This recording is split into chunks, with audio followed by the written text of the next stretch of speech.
missed this, we learned how to create your own function. So we started with some easy examples, and then I asked everyone to make a function that would read your image and do an x by x average. So 3 by 3 or 9 by 9, whatever, automatically. So the inputs would be the file name and the number of that spatial average window. If it's a 3 by 3, the number would be 3. Okay? So let's just go over the basics. In case I have to give you a quiz on this, I want you to know it. The basics, okay? In case, yes. Let me drag this down. The main essentials, okay? I start by writing the word function. Okay? What goes here? The output. Output. It's what the function is going to give to me in the end, what I'm looking to get, my result. Now again, if I wanted to have multiple outputs, what would I do? Right, so I'll put it over here to the side if I wanted multiple outputs. I would put square brackets and put the names of the outputs. Output 1, and output 2, and so on. Okay, right? What's another key component? The name of the function. The name of the function right here, x by x mean. You can name it whatever you want, but here's the thing you need to make sure. Your function name needs to match exactly the name of the file. So when you save the file, it'll be saved as a .m file with that name. If it does not match exactly, if you have it's case sensitive, so if you have a capital letter where there's not supposed to be, the function won't run. So this is key. Now, what's the other key? The inputs. Okay? Now let's cover some of the mistakes I found. I only checked a couple of your codes so far. But let me clear that ink. Can I clear this? Yeah. Alright. So now, for this function, our first input was the file name. Right? Now in the function, in this example, it says Nicole because I use Nicole's code to work from, okay? You can name it whatever you want. But the point is that some of you define the input as file name, fname, and then in the function, instead of keeping it general, like this, fname, you actually put a file name. So you actually put the name of a specific picture, which is wrong. Why? Because now that defeats the purpose of the function. The purpose of the function is that I can give it any file name I want of a picture, and at the end, it'll give me my result. However, some of you, for example, instead of doing this, you did, which is incorrect, you actually put the name of the image, like image1.jpg. What is that going to do? I'll tell you what it's going to do. It's just going to give you the result for only this image. Even if you put in another, when you go to use the function later, and you type out the function name and you go to put the inputs, let's say you put some other image name in here. Now that this is in your code, it's just going to replace, it's not even going to use it. It's going to override it. You see that? Does that make sense? Nicole's is the name that you call for FE. Okay, let me make this a little bit simpler. We clear that. I'm going to clear this line. Fname. Because really, where's the first place the file name goes to? It goes straight to imRead, the function that will read the image and get all the numbers in the matrix that's associated with the image, right? That's where it gets passed to. So ultimately, what some of you did is you gave a specific file name. You don't want to do that. You want to keep it general. You just tell the MATLAB, hey, when the time comes, when I use this function, I just want you to know that this first input will be the name of a picture file. You don't need to give it the exact picture name. You understand? That's the whole point of this. Otherwise, there's no use in even making the function. Make sense? I hope that makes sense, because a couple of you did it. And I didn't even check everybody's code. So that's key. See how this connects? This input is used here. Alright? And that's all I needed for. This input, x, is used all the way down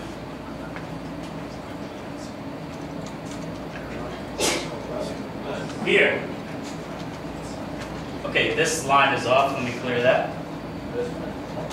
But the x input is first used here. And notice I'm not assigning a specific value to it. I'm keeping it open. So that when you use the function, the person who uses the function, at that moment, that's when they specify what x is going to be, when they put it as an input. Does that make sense? Yes. Do not assign an exact value. That's not the point, okay? So whoever the F name is called IMG, whatever, you shouldn't be what, right? Do not put the file name. Remember what I said? All that matters is that you're giving MATLAB the order of the inputs, and all it knows is where those names that you gave for the inputs, how they relate to the equations and other functions. That's all it cares about. If you give it an exact image name, it will only do it for that image all the time, and that's not what we want. We want to be able to do this for any image we want. Okay? So now that's clear, right? So if I give you a quiz tomorrow on creating a simple function, you can point out an error, right? Yes. Okay.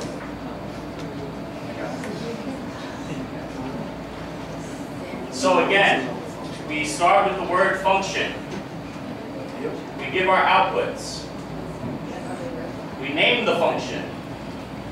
I'm highlighting on the screen, by the way. Here's one input, here's another input. I could add more inputs if I need to. And then what's in the body? All our code that we created with some modifications. Right? And what were those modifications? Basically, remember when we did our for loops and we gave exact numbers, like for the range? For m starts at 2 and ends at whatever the number was? Now we're keeping it general. We just give a variable name. Therefore, every time I try a different size window for my average, whether it's a 3x3 average or 9x9 or whatever, it will change as needed. Makes sense, right? Okay. All right, I hope it makes sense because you need to know this. It'll make your lives easier in the long run. Okay? Yes? Can you go back down to the very end? Sure. So you put RGB to that? Ah, that's another problem. Okay, okay. What's your question? I'm sorry. That's fine. So where you had combination, you put RGB X by X? Ah, Yeah, okay. That's the other thing. The other problem I found in some people's codes is that we specifically told MATLAB, hey, the only result I want you to save, see when this function runs, when we run it, we call it from another script or whatever, the only output it's going to give me, it's not going to save all these. See, if I was running a regular script, like we did last week, it would save all these things. At the end of the day, when I run this function, the only thing it's going to save is this guy. Whatever I named it, RGB X by X. Because I told it to do that. That's the only result I'm going to get. Now, look, some of you did, at the end, this is where we get the final output. Okay? Now notice, where's that output name that I specified? It's right here. I use it 3 times.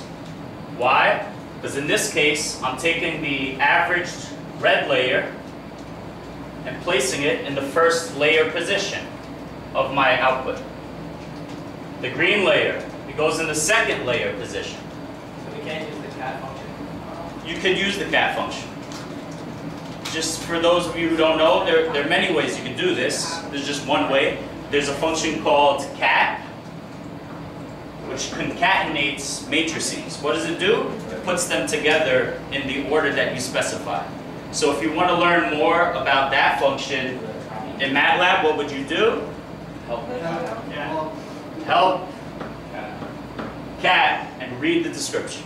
If it's not clear, then write doc cat or just Google cat MATLAB.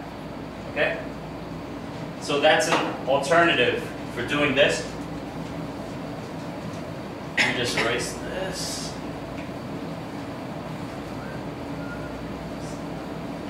Alright, okay. So, but do you see the mistake that some people might have made? They put a totally different name here.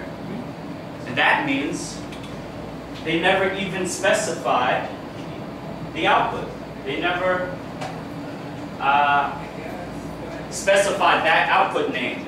So what's going to come out? Nothing. You're going to get no output. Do you see the connection? This output that you write needs to be somewhere in here related to the real result. It has to be in the body of the code. And so do the inputs. They have to be inside the function code. Okay? Does it make sense? Okay, okay. I thought it made sense yesterday, but then I caught those mistakes, so obviously it didn't make sense to everybody. Yes? Unrelated question. I'm trying to send you like my script now, but it keeps telling me that your address is for your email. You're trying to send to my email? Yeah, that. aaa2269@columbia.edu. Yeah. I don't know what she's saying. Okay. Let's hold for a second. Let me see this. Go back. Oh, there's no dot. Just AAA2269. No dot between the AAA and the numbers. AAA, you put an AAA dot. Yeah. All right, so I hope that's clear. Let's move on now. Yeah? Yes? So this is something from yesterday. Is this just, so we have the people that didn't hand in last week, was it only for them to submit it, or everyone had to submit it? Everyone had the option of submitting it. If you want to get extra points. Yeah, I was gonna say. That's my last day about setting it now. Okay, look, I'm not here to be like, you know, to discipline you guys, and you know, I feel like we're all adults. We should treat each other like that. I don't want to treat you like kids. Submit it tonight if you want. Okay? I just want to see that you get the concept. That's what I care about. That's what I care about. Okay? You can submit it tonight, all of you. If you did it wrong, fix it. But if I see that you did it wrong, and you know, I'm going to assume you know you did it wrong, but you didn't take the effort to resubmit, then I'll take that into consideration. Okay, so if I check your codes and I see mistakes and that I went over and corrected, and you didn't make an effort to change that, that's not so great. Okay, so make sure you check what you gave me. You can resubmit the correct version, because I just want to see that you got it. Yeah. I don't know if you have time, but I'm like just taking a look at my program. Okay, can I look at it later? Yeah, after the lecture. Yeah. Okay. All right, so now let's, how many people have used Excel here? Everybody, almost. Everybody uses Excel, right? So let's do that. Let's go to the Google Drive folder and download this Excel file that I have here. Let's see, where is it? It's in the general folder, MATLAB student shared folder. Can you see that? And I want to take out this file, the one that ends with .xlsx. Okay, I'm going to delete this so people don't get confused.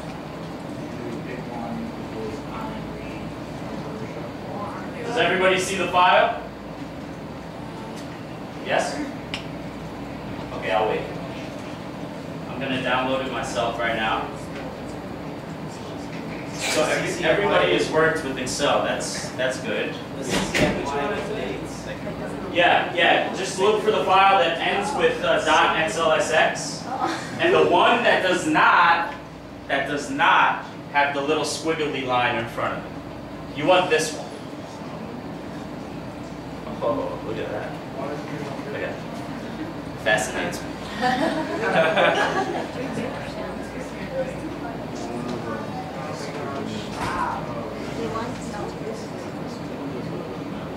give you a second to get this guy right here. Download it. Yeah.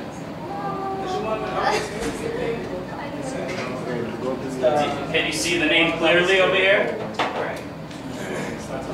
Access denied.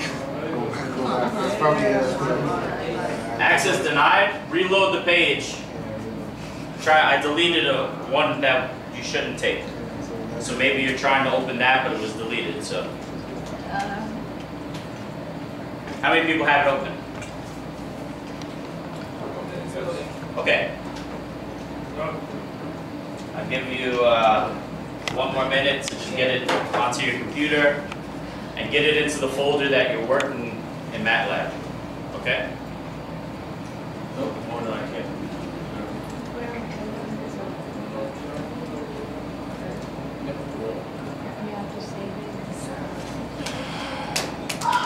All right. So we're going to learn how to read Excel files in Matlab.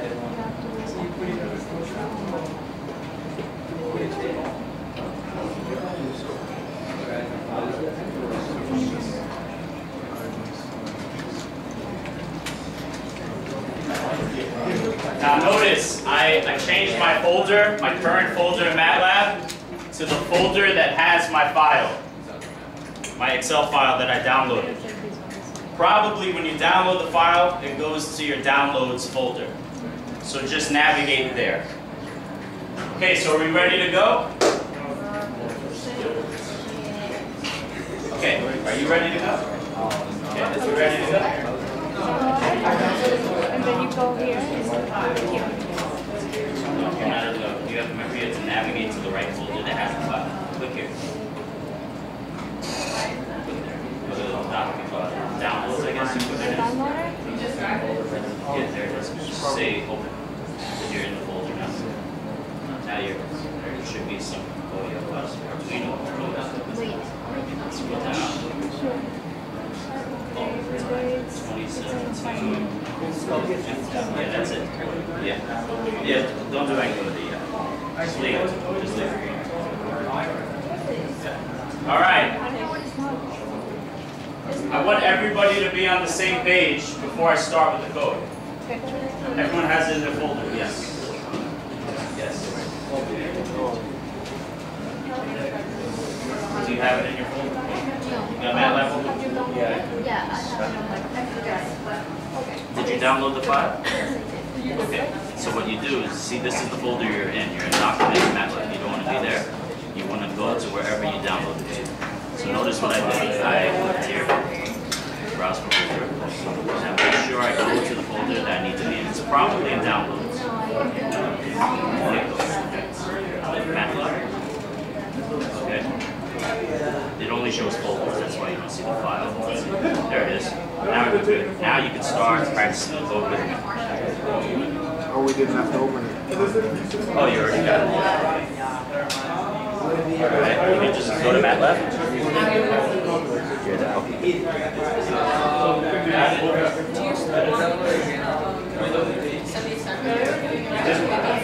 No, we're good. Alright, we're good.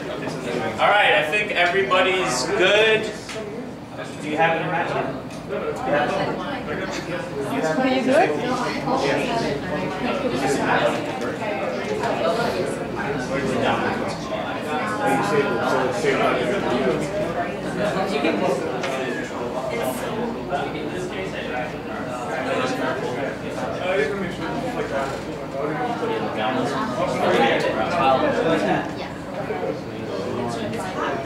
It only shows folders. When you go into the browser, it only shows folders, not files. Okay, now you're good. Alright, everyone good here? You have it? Wait, I just want to see.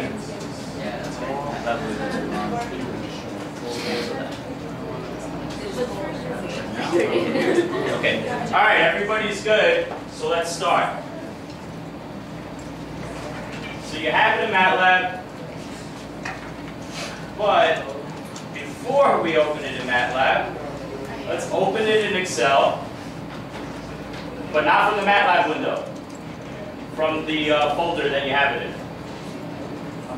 So notice, I went to the downloads folder where I have it. I just opened it in Excel outside of MATLAB, so we can look at it first. So, these data are from, I was describing it yesterday, it's called AeroNet. So it's basically you have this network of stations around the world, and they track aerosol optical depth in this case. Okay? So, I mean, you guys learned about aerosol optical depth with Dr. Van Hall, right? Okay. So basically, let's just take a look at the data just to see what we're looking at. So you can see what station this is for. This is for CCNY, right?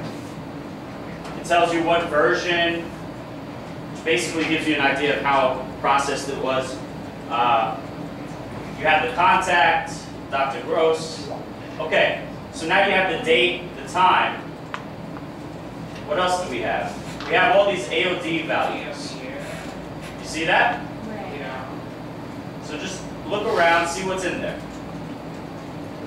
We have AOD at different wavelengths. Right? And then we have a whole bunch of other parameters. Okay, now let's say I want to read this in MATLAB now. Okay? Let's start. First thing I'm going to do, I'm going to go to my, where it says current folder, click that, copy the name.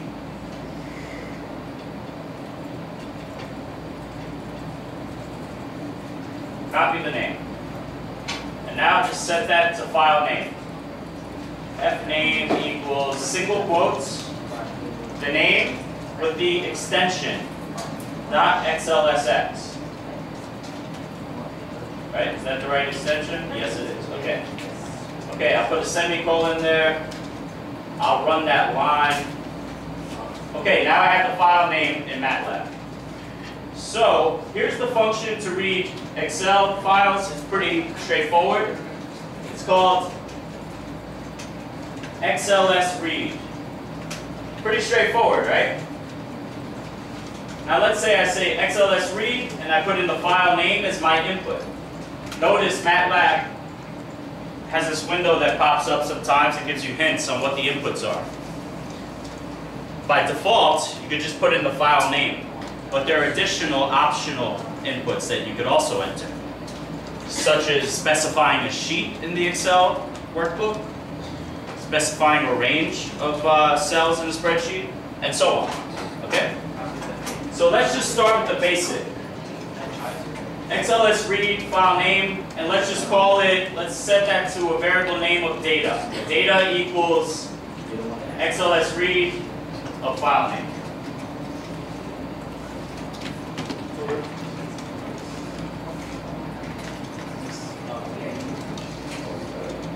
Okay?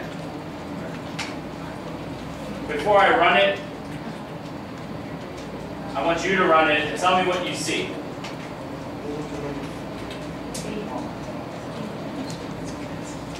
Okay, actually I'll run it, but I won't show it.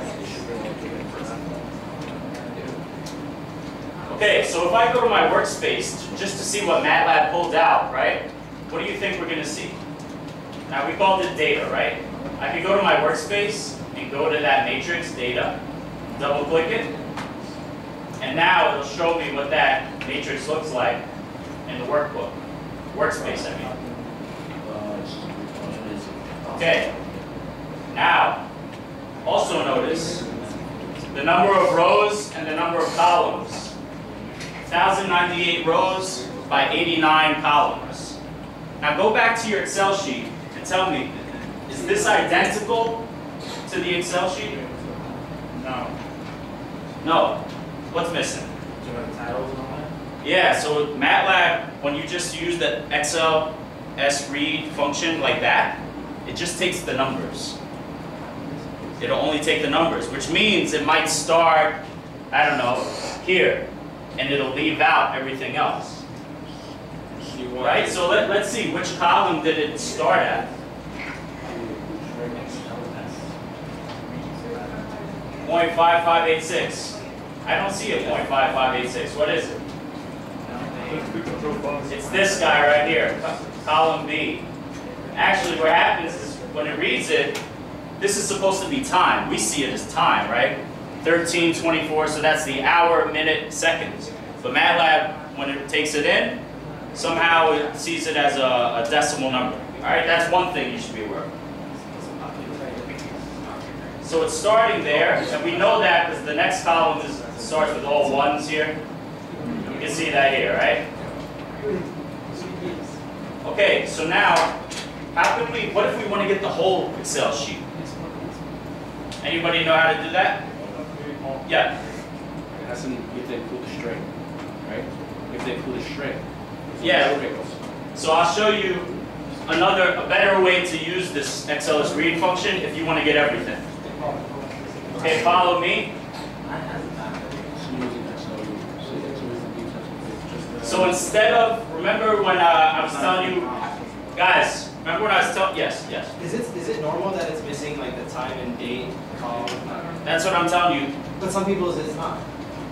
So you might have different versions, I don't know. But generally what happens when you write it like this, remember when we went over functions, I said if you only specify one output, it's going to give you that first output only. Yeah. The default output from this, the first output, is a number matrix. So MATLAB is going to instantly look at the Excel sheet and just extract all the numbers, and everything else will be cut out or left as not a number. MATLAB will say not a number. How does it say that? You'll see a bunch of nans, not a number. If it even shows that. If it even shows that, okay? So how do we get a whole look at the data? First of all, why don't we try this? Before I tell you, together let's look at the help function, help XLS read.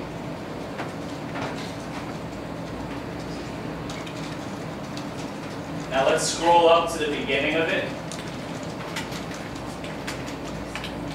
Okay, so let's start with the default. See, look at that. It has potential of 3 outputs. But since we only specify one output, it gives us the number matrix, which they denote as num. However, if I add a second output and a third output, the second output will be the text in the spreadsheet, just the text. And the third will be the raw, which is like the raw data, without changing it. Okay? Okay, how Excel does extract the numbers? What? How MATLAB does extract the numbers? Which numbers? Is it gonna take random numbers or is it? No, it goes to the Excel sheet, checks if it's a number, it keeps it. But if it's a text, like a word or something, it'll skip it. Okay? But you see how it tells us here, if I specify these 3 outputs, num, text, raw, it'll give me the number matrix that's in the spreadsheet, it'll give me the text that's in the spreadsheet only, and then the third output will be everything. So let's try it. Does that make sense? Yeah. So instead of here, I just gave it one output. What if I want to get the number data, the text, I'll just put txt, And those and things don't the matter. raw, data, text, raw. And again, I could call it whatever I want, right? I don't have to call them text and raw, I can call them other names. Yeah. Okay. Now, if I run that, and I go to my workspace, I see I get 2 more matrices. Let's look at text. If I open up text, what does it show me now? The string. The strings. Right? It gives me all the header titles. And also that first column that was just skipped over. MATLAB, when you take the number matrix, it just skipped that. It didn't even start there. It starts here. Make sense? What if I look at the raw? Nothing. Oh, wait, everything. Let's open up raw. But some hands. Check that out. complete spreadsheet. But notice there are empty cells in the spreadsheet. So MATLAB just put nans, not a number, it's just a blank.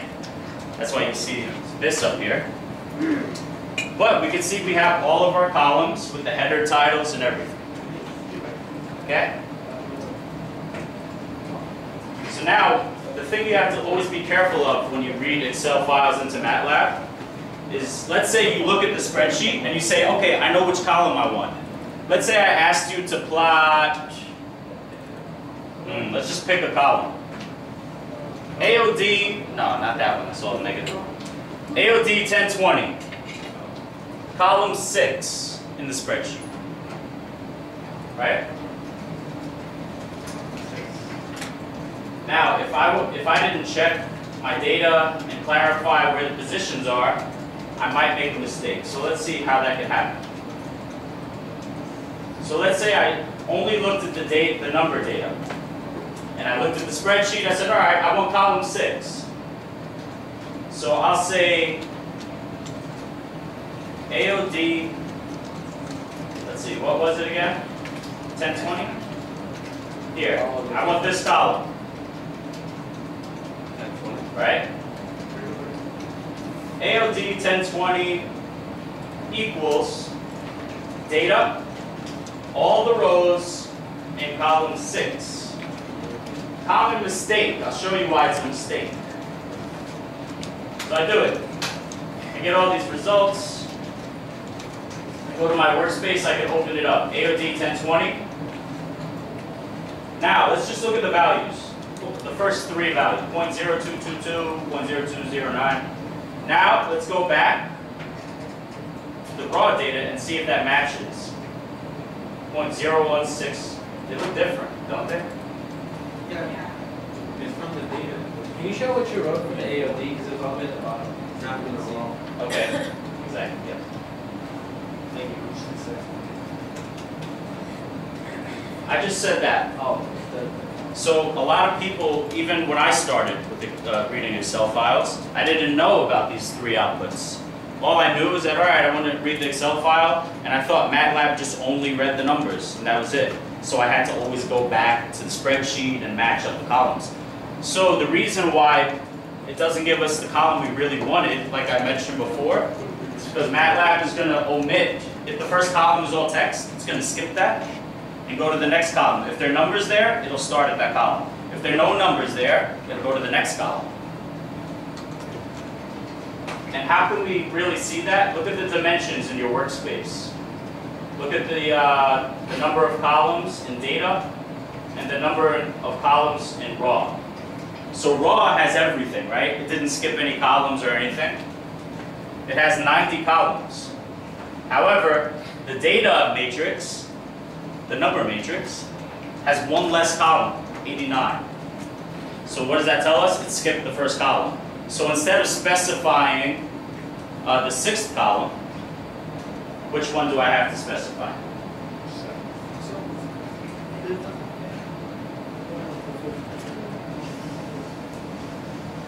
Does it make sense to you? Let's look at the raw data again. I wanted this column. In the original spreadsheet, the location is the 6th column. However, in the number matrix, that corresponds to the 5th column. Why? Because it skipped the first column of the spreadsheet and started at the 2nd. So you got to be careful with that. Yeah? Does that make sense? Does it not make sense? Give me some feedback. So pretty much since the first column is all pretty much text, you have to subtract 1 on the code? Pretty much, if you're pulling from the number matrix. Okay? Or what about if you just pulled out instead of, like, if you knew you wanted like column 6, could you just say 7? Well, is it 7 or is it 1 below? Oh, I see what you mean. You guys need to do it on your own computers to see what I'm talking about. In your workspace, does everybody have their workspace window available? I know some people don't. And I can show you how to get there if you don't. Do you have this workspace? It says workspace? Yeah?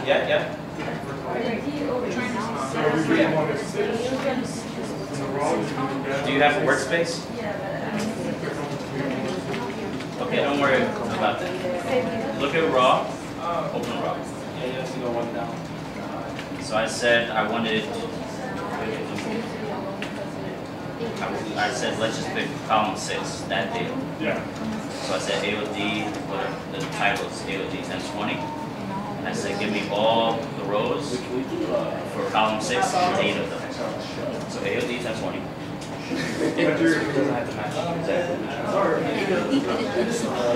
it whatever you want. 20 equals. It's a variable name that I made up. Equals. I'm saying let's pull it out of the data, get the number matrix. We named it. Get a name for something. All the rows and columns. Now we're looking at raw, right? Remember I said raw keeps everything, but the number matrix will skip columns, first column if it's all tens. So now, if you look at it, tell me, the values here in column 6 of raw match with what you have here. Like the letters. Look at the values, first week values, the data we just pulled out. We're trying to get column 6. Do these values match column 6 values?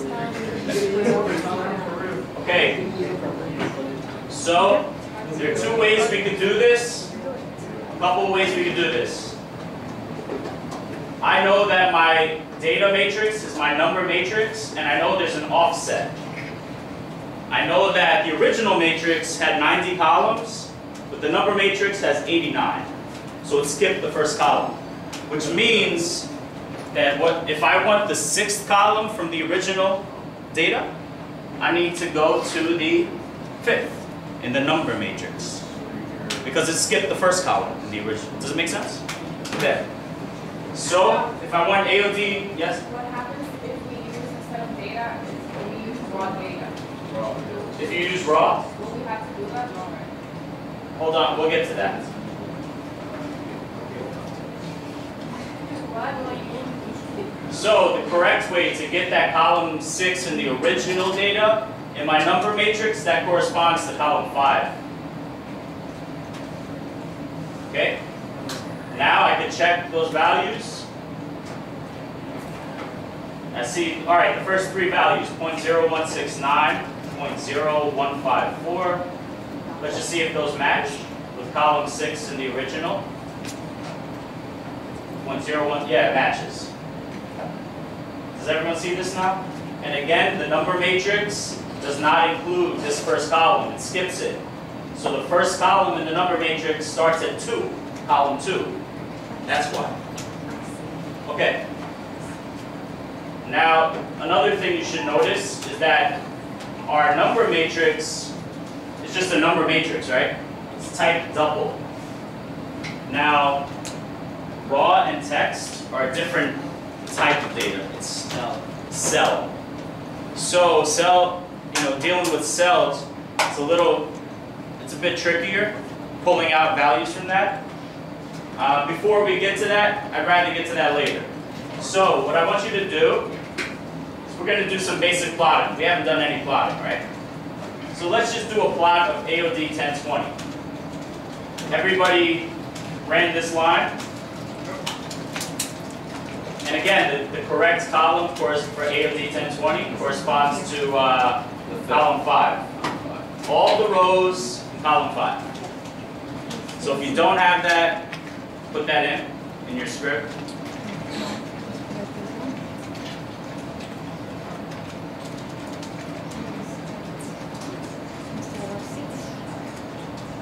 So I'll add it to my script here.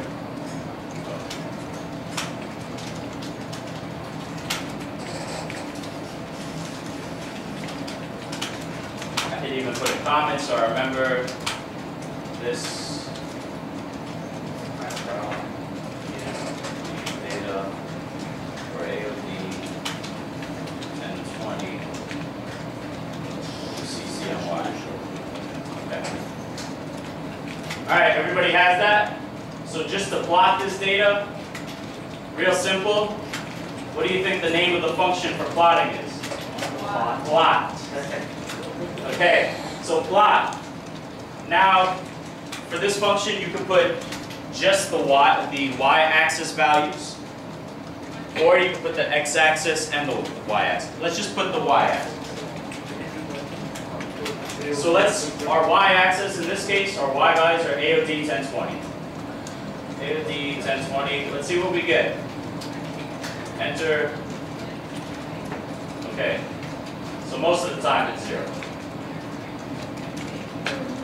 However,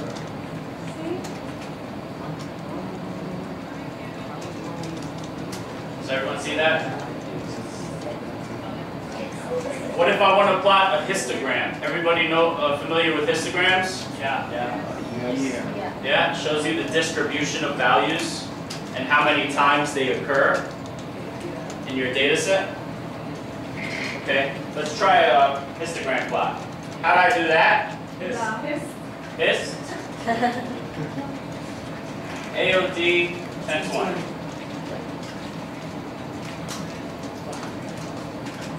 Oh.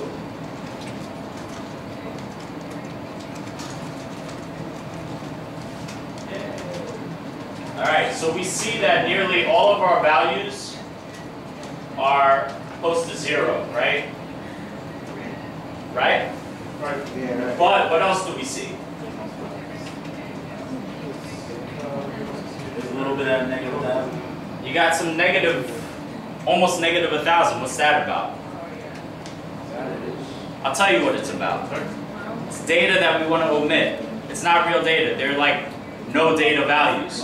So depending on the data set you're dealing with, you usually have a fill value. So if there's no data actually there, you listening? They're going to put a value that will indicate that. In this case, if we look at the spreadsheet, what do you think that value is? If we look at the spreadsheet, negative 999. So what if we just want to set all those values to not a number? NaN. In Matlab, that's what we would do. Set that column equal to. Can you do 0 divided by 0? Well, first let's just look at the column we just plotted, right? We see that we have some positive values. They're very, small values.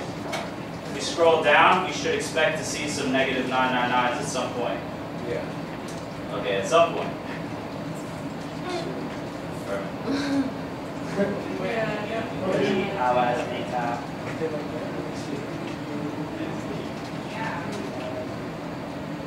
Okay, well, let's see.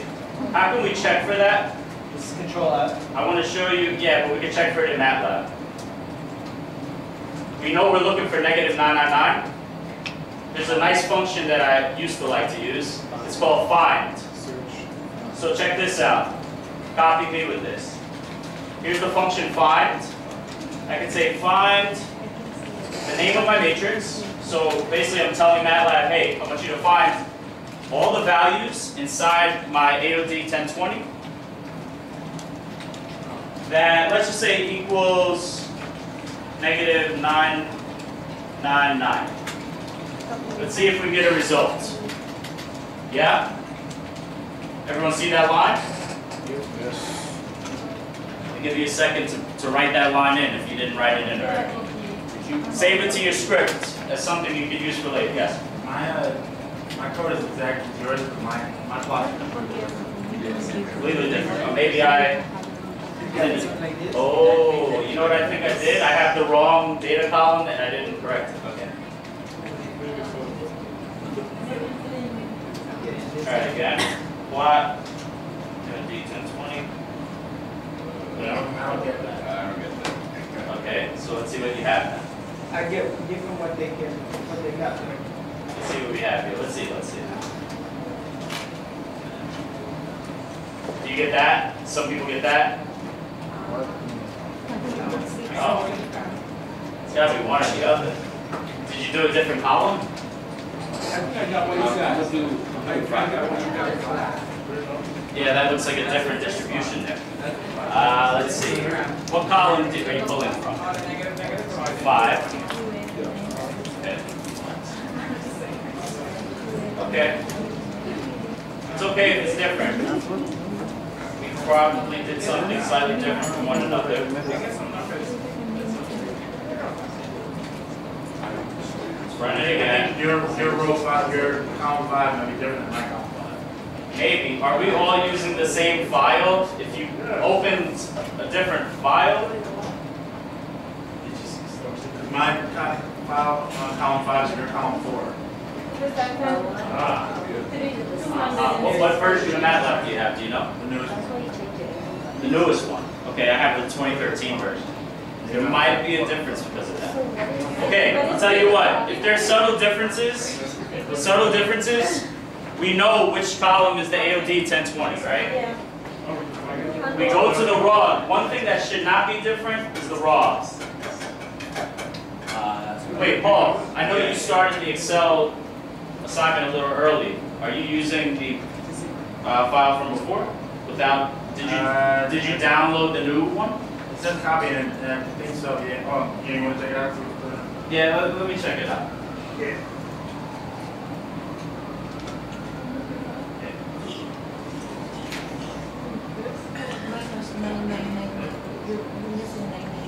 Here.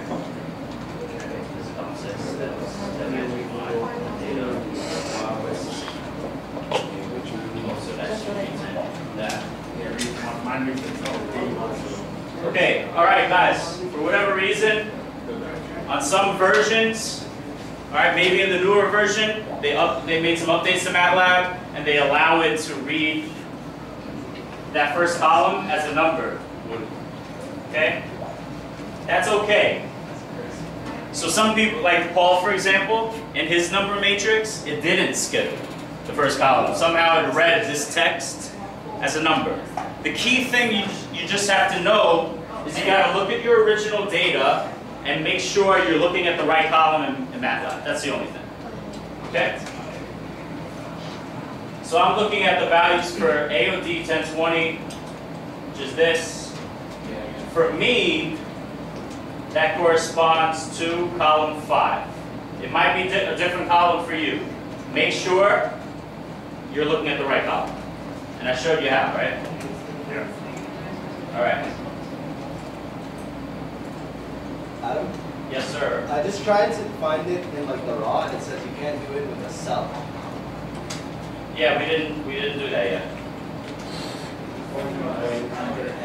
Yeah, see, like raw would be a different, you'd have to use curly brackets. It's different, okay? We're not there yet. Because raw has two different types of data. See, here's the thing. I know many of you probably don't know what a cell is, right?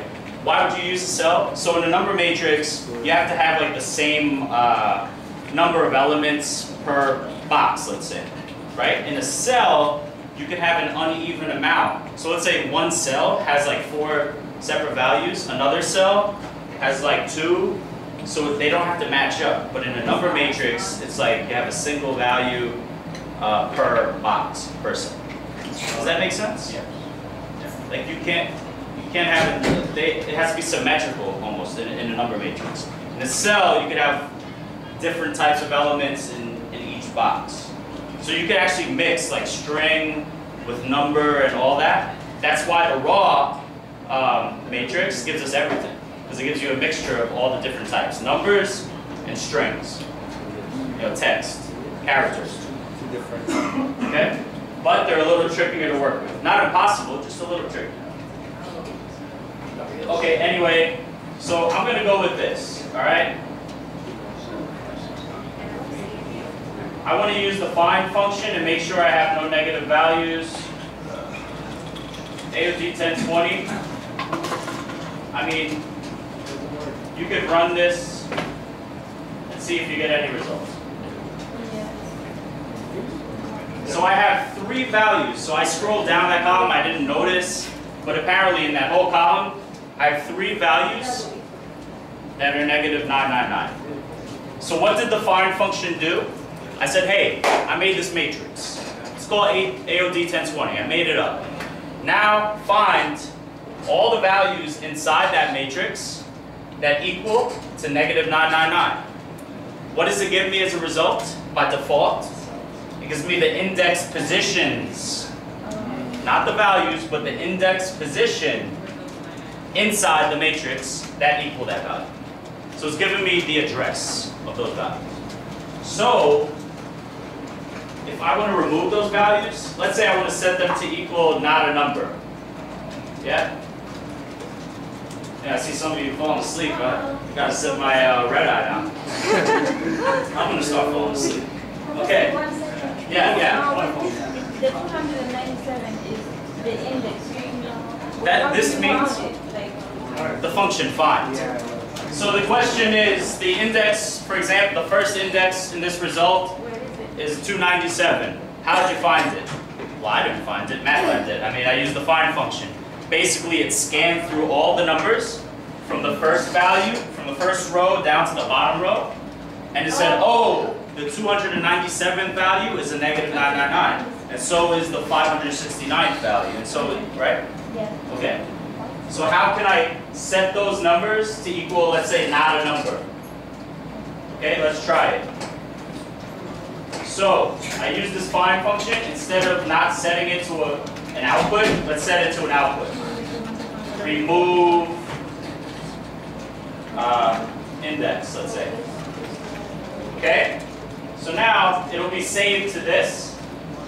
And now, check this out. I can bring up the name again of the matrix, and I give it this index, this set of indices. So what is this going to do? It's going to say, hey Matlab, I want you to focus on the values that correspond to these positions.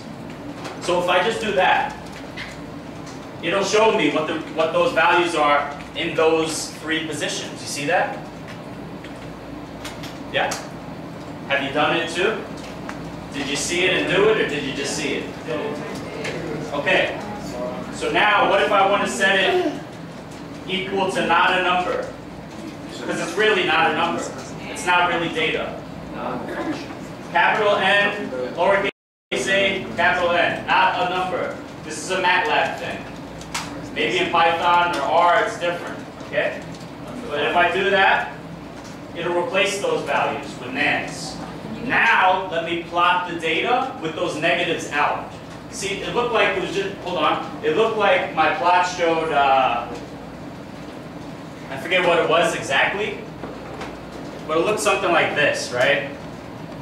I don't know, something strange. It was going down to the negative values, like 3 of them. And that, therefore, it looks as if there's no data there. It's just a flat line, which isn't true. It's just distorted because it went from a very small value, like 0.01, that's the range here, to negative 999. So there's a huge difference. Therefore, you can't see the variation at this resolution. So, we got rid of the negative values. Let me replot the data now that I've filtered out the negative values. AOD 1020 plot. Oh wait, let me just do another figure. Figure plot AOD 1020. Now look at it now.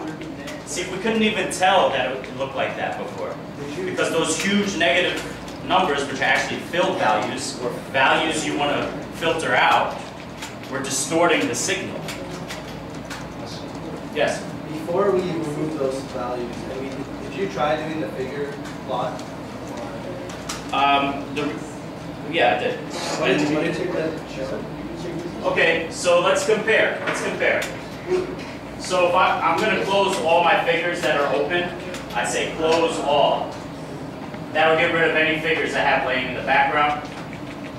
And now I'm going to go back to the old AOD 1020 before I filtered them out. Okay? Yeah? And then let's plot that. Figure, plot. You don't have to write the figure like I'm doing, but 1020. Okay, let's see what we get. That's what I got originally. Yeah, that's See? And let me just add a title to that. How do I add a title? I can just say title, and then I'll say unfiltered AOD 1020 give you a chance to look at that if you've never put a title on a plot in MATLAB before. Okay, I do that. I go back to the graph. I see there's a little title there so I can distinguish. Now, let me do what I did before. I use the find function, right? Remove index, find, okay. Right? And now, AOD times 20, remove index. I'm just repeating the same thing I did before. I'm going to say figure, plot, AOD times 20. I'm going to give it a title. Notice on this, if I'm in the same line, and I'm not going to the next line, I could put commas in between the lines if I want to separate them. Title equals now filtered AOD 1020. Okay, now let's see what we get. So that's with the negative values filtered out. This is what we saw before. And we can see clearly why. Because the real values go from approximately 0 to a max of about 0.3. So from 0 to 0.3, as opposed to before, almost negative 1,000. It's a couple orders of magnitude off, right? And that's why we got rid of these 3 instances here. And now we can see the true trend. Does that make sense? This is like zooming out so much that you can't distinguish. Okay. What's the difference between putting figure and not putting figure? The reason I put the word figure there, okay, if I don't do that, what's going to happen? If I go to plot right now, plot, I don't know, 1 through 20, whatever. It's going to replace the most recent figure. Now there are ways around it. I mean, this is just a quick and dirty way to show you guys. But we'll get to that. We'll get to that. So before we get to that, let's just go over the basics with the plot, all right? So let's say I make my plot. First, let me go to my command history so I can drag those lines that we want to keep. I want to keep the remove index variable name that I created, which told me where the negative values were. And I want to keep the part where I told MATLAB to replace those negative numbers with not a number. Okay. Now I want to plot it. So I say plot AOD 1020. Okay. And now I want to probably label the x-axis and the y-axis. So x label is the way you would label the x-axis. X label. And then I can give it a label. In this sense, what is the x-axis in this sense? It corresponds to time, but it's really the index. So if you have like 100 values, it's like the x-axis is showing you, okay, first value, second value, third. So the index is the position of that data point in the column, right? So it corresponds to time, but it's not necessarily a linear. It's not horizontal. Yeah. Right? Do you see what I'm saying? If we go back to the original data, time is over here. So look, there's 5 minutes between here, 6 minutes between there. It's it changes. But what we're actually plotting here is just the position. Like, all right, 1, 2, 3, 4, 5, 6. That's what's on the x-axis, the index, because I didn't specify the x-axis. All right, but we'll keep it like that for now. So we'll just say index, which corresponds to time. And then the y label, we'll call it AOD 1020.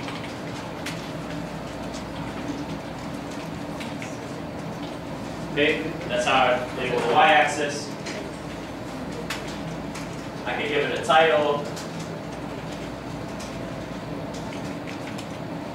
If you don't get it figure, we can just jump it and color it. What's that? I'm not getting the figure you get. Sometimes- Should I jump? Sometimes MATLAB will, the figure will be in the background, so you have to like, okay, because you said all capital letters.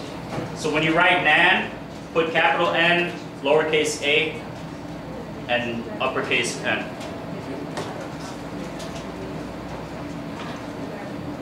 Just to avoid any problems. I've seen it work otherwise, but for some reason, sometimes.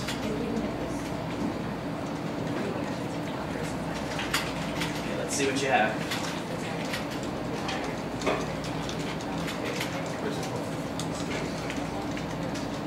Oh, you have 2 8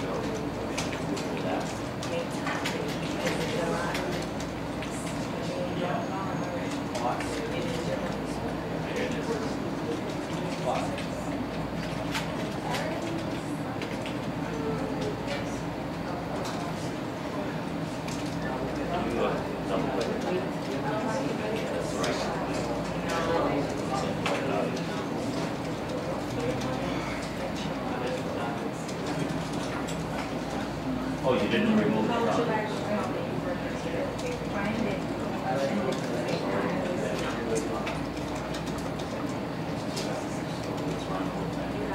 Sit first. You want to close all the figures to start fresh. Say close. Then close all the figures. Usually I'm here all also. If you don't do it,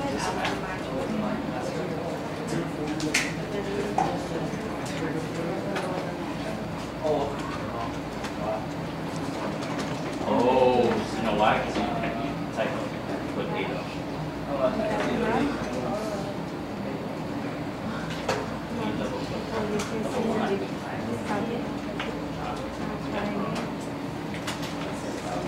It should work. Okay, so what if we wanted to plot multiple lines on one plot? Everyone know how to do that? No, right? Okay. Here's one way to do it. Let's start a new section. Using hold on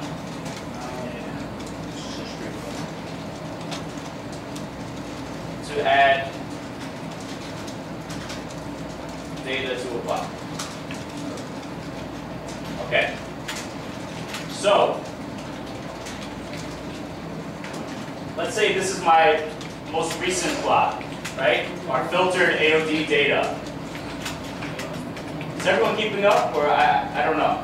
You good? Yeah. Okay. Wait, right there. Is that holding up for what? Okay. Adam. Yeah. No, listen. We're gonna take this one. Yeah. Okay. Yeah, let me know if you guys have problems, because I can't tell what's going on, you know? So, let's make believe let me take this and put it in this section, okay? So I plotted this data, I put an X label, I put a Y label, I put a title. Now let's just say I want to add some other data. I use this little command here. I say hold on. What is that doing? I'm telling MATLAB, hold on. Keep that figure there, hold on. I need to add something to it, okay? And as long as you have hold on activated, whatever you start plotting, it'll just keep adding to that same plot overlap. So we probably need to extract some other data. Let me take another column from the data file. Okay, I'll take column 4, which corresponds to AOD 1640. For me, it might be different for you. AOD 1640 for me is column 4 in the data matrix. Okay? So let me just pull that out. AOD 1640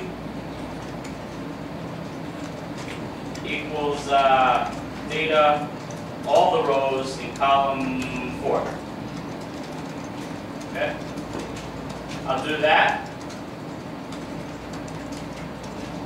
Let me remove the negative values. Remove, I'll just name it something different. Remove end 2 equals find A of B 1640 equals negative 999. I'm going to find those values, get rid of them.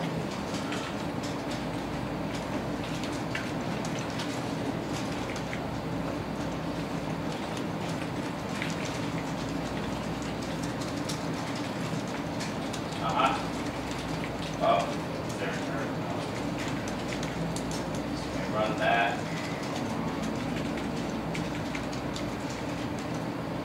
Okay.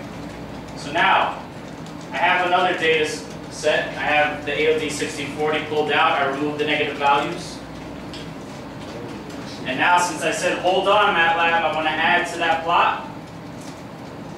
I'm going to say plot AOD 1640.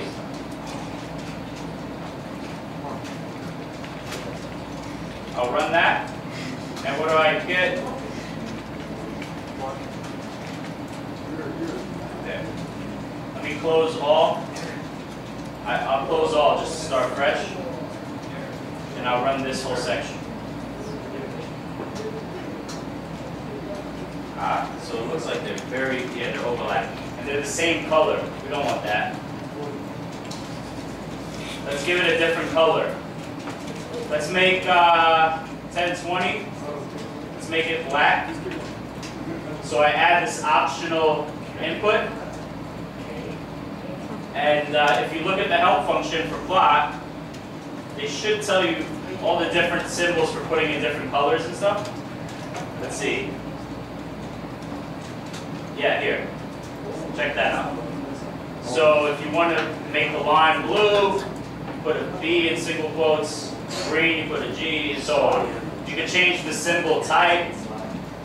You know, it could be a dashed line, or so. Of course, you can't be expected to remember this. I mean, I remember some of them.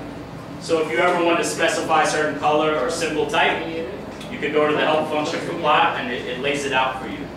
Okay. Help.google. Yeah. The K thing that you did. The K. So here in the help function, it tells you K. It's going to give us black. Oh, okay. Okay? And let's say I want the second line to be red. This is a little more obvious. R is going to be red. Okay? So let's do that. I'm going to make my AOD 1020 black. And I'm going to make my AOD 1640 red. See what I do? I just have a second input, single quotes, and I put the symbol that represents either the color or the, you know, the marker type, or right? Okay. Now let me run it. Wait, let me close all again. I'm going to leave that line right above all these. Okay. There.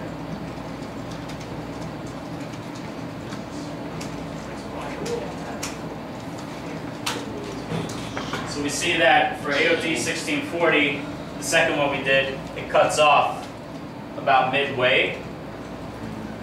So, for whatever reason, they stopped. They weren't able to get the data past that. Okay. But the real point of this is to show you if you wanted to add like different series to a plot, you would put hold on. Now, hold on. What if I want to start a new figure? And I don't want to keep adding to this one? What I probably want to do is I'm going to tell MATLAB, all right, I'm done adding to this figure. Hold off. Hold off. Hold off. So it's like a switch. Hold on. Turn the switch on. Hold off. Turn it up. Okay? Pretty simple concept. Right? Look for typos. Your problem before was just because it was a subtle typo. You got to look very carefully at every little thing you're at. Yes? What did you say hold off does? So hold on. So I start a plot. I plot something. It shows me some line or whatever, scatterplot. I say hold on. MATLAB now waits for you to do another plot, and it'll add those data to the same plot. If you don't do that, it'll just replace that plot with a new plot. So I'll show you the difference, okay? Here's what happens if I don't use hold on, I'll comment it out for now so that MATLAB doesn't run it. So if I run this, right? The first one, AOD 1020, I get this, right? Now, if right afterwards I run this,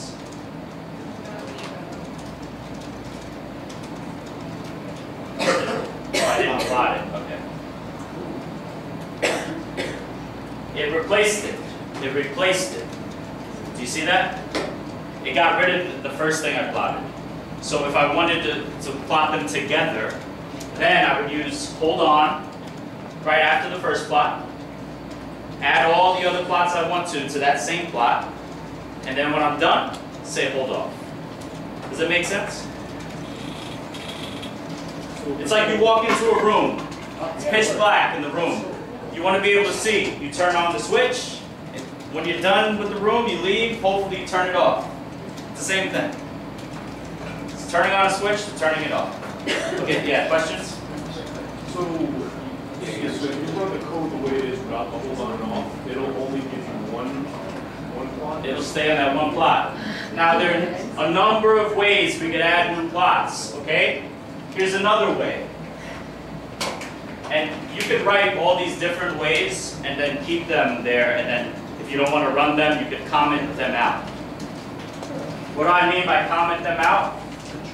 I could highlight and hit Control R, and now it becomes, that section I highlighted becomes a comment, meaning MATLAB won't run it. Okay. So another way I could do this is I could write the word figure before the plot. Let's say I want two separate plots. I don't want it to replace the most recent plot. I think that was your question, right? So I could do something like this.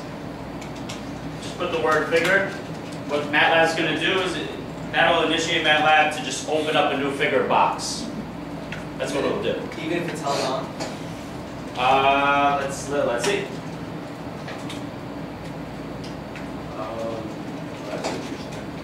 See, it takes the last one. Yeah, even if it's hold on. Okay, cool.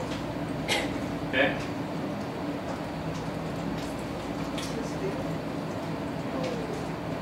So let me comment out. Yeah, I simply put the word figure before the plot if I want separate figures. I could even save those figures, assign them to a variable name. It's called a function handle, okay? I don't want to go too far, but basically, let me put it this way. You're probably wondering, like, all right, in Excel, I can easily change the text. I can make it bigger for the labels, and so you could kind of say, like, oh, figure 1 equals H, let's say. You can set it equal to whatever you want. All right?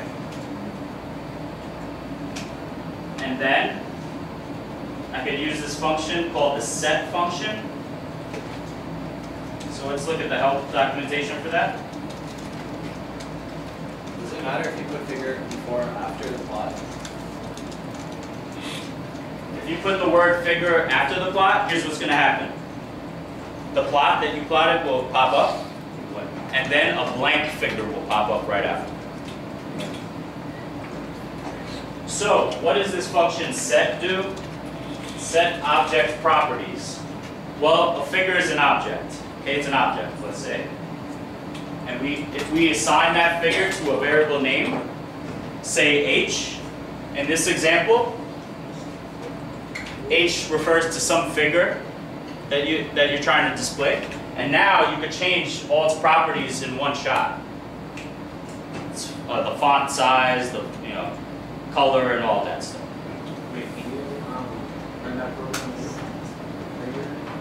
Okay, let me not show you figure handles yet. Yeah, you want to run this program again? Okay.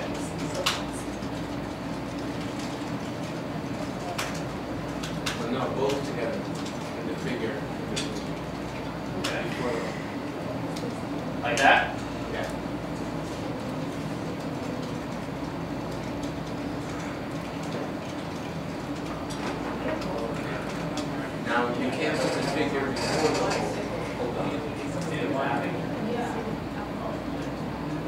So this, when I put figure here, let's do it one line at a time. If it's not 100% clear, let me close all the figures.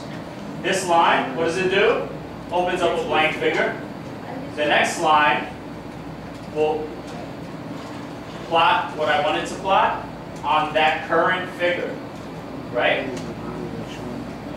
Now I could add these labels, the X label for the X-axis and the Y label for the Y-axis and the title.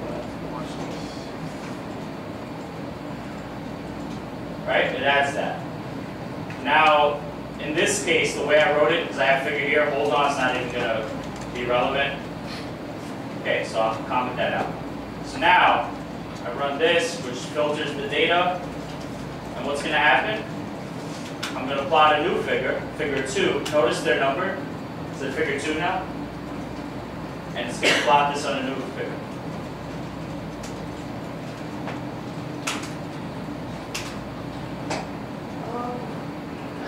You guys need a break? No. Better not say this shit and we're probably not coming. I don't want to get Okay, so take a second to play with this. I want you to look at the different ways you could change the color of the plot. That's something you have to explore on your own and practice. Okay? But does it make sense? I mean, this is pretty simple. Plot, X label, Y label, title. We could add a legend. Okay, I guess it's break time. All right, take a break. Go ahead, I don't care. Go ahead. I'd rather them take a break and then come back ready to go. No. You, or I could go easy on you. Which one do you want? Go hard. Okay. Go extreme. So we could go straight to reading Modus HDF files. It's not that hard. Let's do Modus. Not that hard. Let's do the Modus. It's actually pretty easy. Okay, look. Let's just look at a couple other ways I can plot this data. Now, these are just general functions for plotting data. So another common one that you would use is scatter. That'll make a scatter plot. Yeah. So let's say I want to compare, for whatever reason, AOD 1640 with AOD 1020. I'm not saying there's any meaningful comparison there. It's just for the purpose of practicing to the scatter plot. So on your x-axis, which one do you want to use? AOD 1020? Why not? Yeah. Okay. Now, let's on the y-axis, let's do AOD 1640. Now, what this is going to do, these are two vectors, right? This is a vector. What is a vector again? It's an array. Yeah, but a vector is like, as compared to like a matrix? It's like a It's 1 times something or something times 1, right? Yeah, it's either a row or a column. Yes, okay, you got it. So what this is going to do is it'll take these two vectors together and compare all the corresponding values. Okay? Is that a semicolon?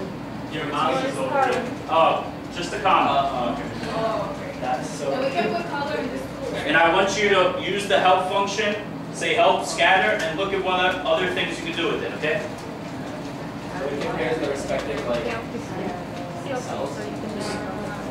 Yeah, the values, yeah. Okay, I'm going to make a new figure just for the hell of it. There's a scatter plot. Oh. Okay?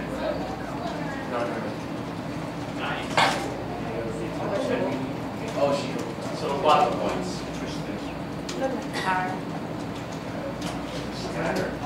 Okay, let me add some an X label to this. Can you set variables to the figure? I did it just to make a new figure. See, notice it says figure 3 over here.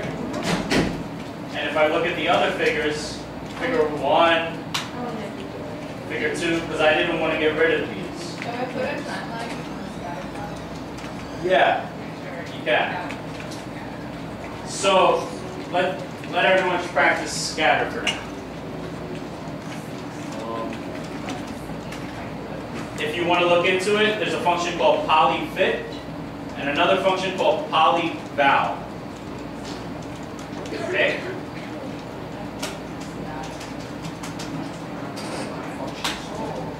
So let's see what polyfit does. So the question was, how do I fit a trend line to this? Well, polyfit. By the way, I mean a shortcut, of course this is the manual way of doing it. You could say tools on the figure itself.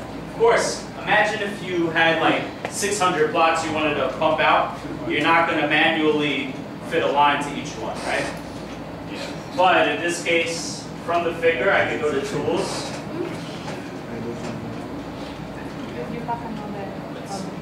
Basic fitting. And I could say linear. Yeah, and it tells me data points with NaN values would be ignored. So anything that's a NaN, remember the not a number, all those negative values, they just won't be displayed. Okay? So that's the manual way of doing it. You could click the option to show equations. I mean, this, honestly guys, this is something you could play with and learn along the way. This is not going to be an obstacle for you when you're doing your research. The biggest obstacle is figuring out how to read the data, process it, filter it in a correct way. That's most of the job. And then from that, after that, it's like just understanding what you're doing. Right? At first, it's just like you're a robot and you're trying to get the data and just show it. And even that can be a task when you're dealing with hundreds of files for different locations, you know. So most of the job at first is just processing and filtering data. Okay? Now, if I wanted to do this in terms of my code, let's see. I do help polyfit, and it tells me fit polynomial to data. So I open up the polyfit function, I put in my x data, my y data, and then n is the degree that fits the data best, right? So if I want a linear trend, for n, I would put 1, right? Quadratic, put 2. Does that make sense? What would go in the x and the y? Let's just see. So what does that do? It finds the coefficients. So let's say polyfit, and I'm only doing this now because there's a question about it. So this is just like extra info, okay? So what was our x-axis? We said 10, 20. Just take these guys. X, my y, and I want to put a linear trend. What is it going to give me? NaN. Okay. It gives me a NaN. Why? I mean, I get not a number, because we have a couple of not a number values in those vectors. Yeah. Okay, so let's remove those just to get around this. How can I go back and just remove the NaNs out? Set them to an empty value. Just delete them. Yeah. Let's just delete them. Yeah, you want? Yeah. Okay. So I'm going to just do a shortcut. There's another way to do this. Okay, let me not do that. Okay. So there's a function called isNaN, and then you put in the matrix. Say 1020. It's asking, hey, are the values in this matrix NaNs or not? Right? Is NaN of this matrix equal to 1? That means, hey, is it true that there's a NaN value in there? Let's see. Well, hold on, I get all these different results. Here's a little trick I like to do. It's going to give you 1s and 0s. 1s for when there are NaNs, and 0s when they're not. So a little trick I like to do is I like to add that answer. Think about it. If you add that whole thing up, it'll tell you the total number of NaNs, right? Sum of the answer. 3. There's 3 NaN values. And we remember that was the case, right? So why don't we? Can you show a line for isNaN? Yeah, sure.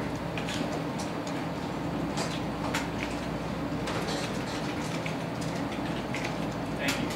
Problem.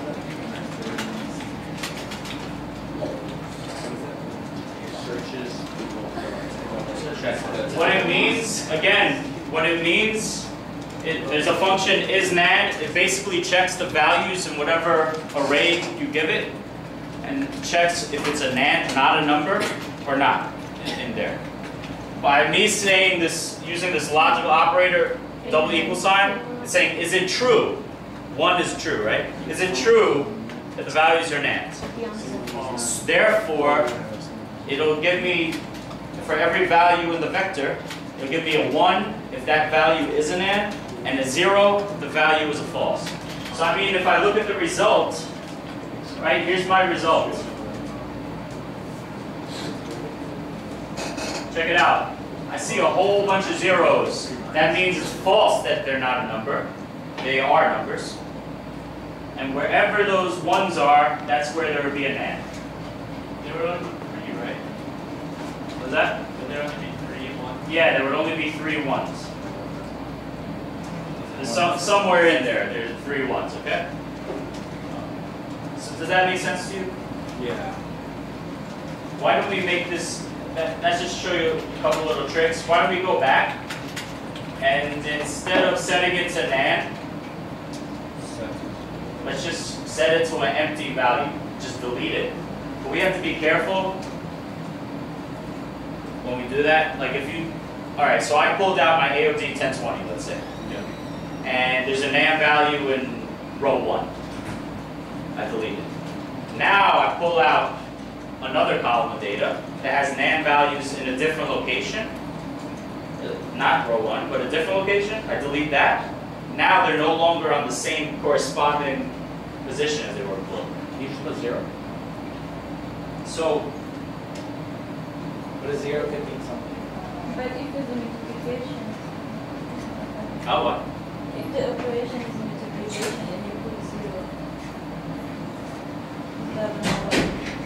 Why don't we do this? What if, let's read the data first, okay? I'm going to take this, the 1640, and I just read them together. The same NaNs that you put in for the -999, right? Yeah.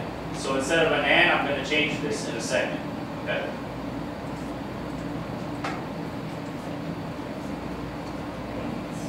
Okay. How could we do this? A couple ways. There are a couple ways. If I want to find, what if I want to find all the indices where AOD 1020 is -999, and also where AOD 1640 is -999? What's the logical operator I could try to use with that? and space and Okay, if I use an and, so let's think about it before we act. So if I say and AOD 1640 equals to -999, what is that going to do? You should go away.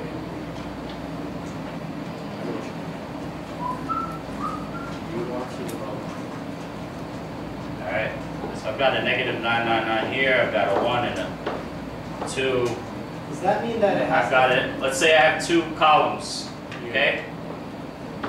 Don't worry about the values, okay? Just, so if I say, alright, find all the indices in this guy, just separate it, right? That equals -999, and the same thing here. That means that both of them have to be true. So what's going to happen for this? It's not going to point out this -999 in the first one because we've used the and. Both have to be true. Only one is true, this one is not. So if you're using and, both have to be true. Okay, so if we change this to or, now it's like if this is true or this is true, or both. It works either way. Yeah. So why don't we use or? Let's see if it works. Maybe it won't work. This is how Matlab works. You try something, it doesn't work, you try another path. Let's try it. Okay, so now we're starting from the top. Started from the bottom Now I'm here. Right? Why do you put 2 of the operator? What? Why do you put 2 of the operator? Well, let's see if it works.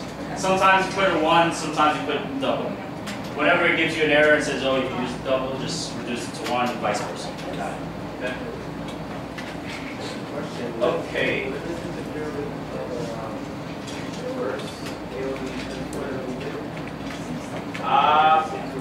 Here's what we're going to do. We're going to start clean slate, go to the top of the code. Notice that I pulled in my second AOD, AOD 1640, where I extracted it. I pulled it up to the top, so they're together now. And at the very top, just to start from a clean slate, it's always good practice to start with a clear all. That way, I'm sorry, there should be a space there. Clear all. And close all. Okay? What is that going to do? What is that going to do? Clear all will clear all variables saved in my workspace. In other words, these guys that I've already run, right? We'll clear all of them. Close all closes all figures that I started, that I created. Okay? That way we're starting blank canvas. Okay, so now we're going to try this. I'm going to clear all, close all, read the file name, save it to the same names, data, text, raw, right? Remember that. I'm going to pull out AOD 1020. I'm going to pull out AOD 1640. And then I'm going to look for all the indices where one or the other value in both is negative 999. So that should give me every index that I need. And then, one last thing. I'm going to apply it to both of them. So,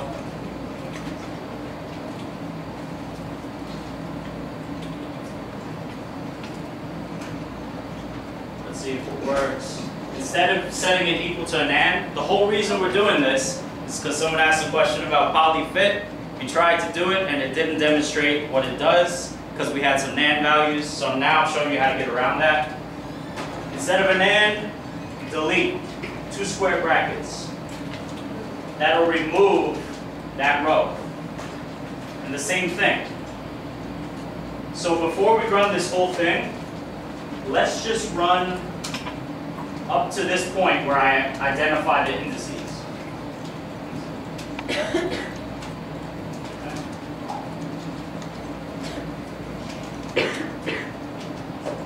Aha, so like Paul said, why are you putting 2? I shouldn't have put 2. And why shouldn't I have? Operands to the double bar and the double AND operators must be convertible to logical scalar values. So, what does that mean? Just put 1 bar. Pretty easy. You get that error message, you say, oh, I screwed up. Put 1 bar.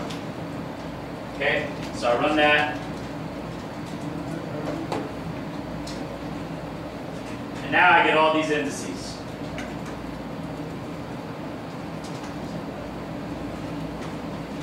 Let's see, are there any duplicates? No.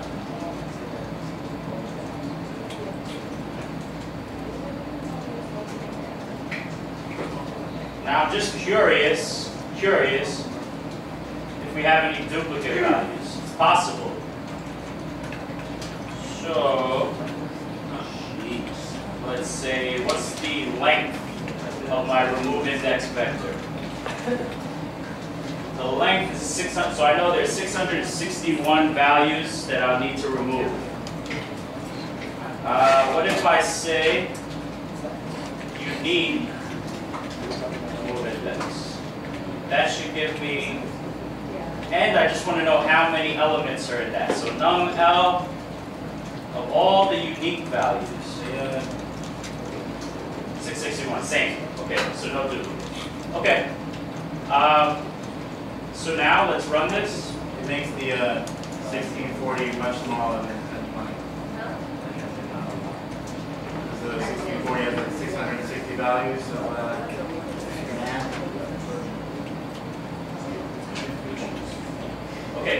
check it out. Let's see what happens.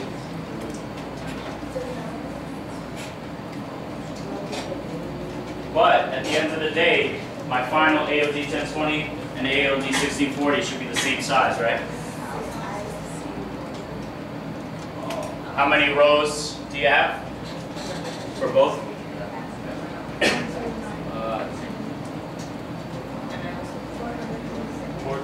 On your screens. If you did what I just did, you should have it on your screens. So when you said that the brackets are instead of man, you can use brackets. Yeah, by using these brackets here, that's basically saying remove that index, that value. Cut it out. It's like in Excel, you delete a row. That's what it's doing. Yeah. Well, but you gotta understand, I'm deleting in this vector. It's just a column, so I'm just deleting that row. What if it was a multi-column? If it was multi-column, it would. Take out that whole row. Then no, it would give me. This gives me the row index, and if it was multiple columns, I'd have to then put comma and the colon for all the columns. Okay. This is just easier because it's a vector. It's not multiple columns. It's one column, so we can do that. Yeah. Can we run the polyfit now? Okay, let's run the polyfit now. Everyone get the logic here? So notice, Paul made a good point that he said we have a lot less values now than we did before, right? Yeah, that's going to happen. A lot of the times when you want to compare satellite data with ground data, you have to match the times and you have to match the location, right?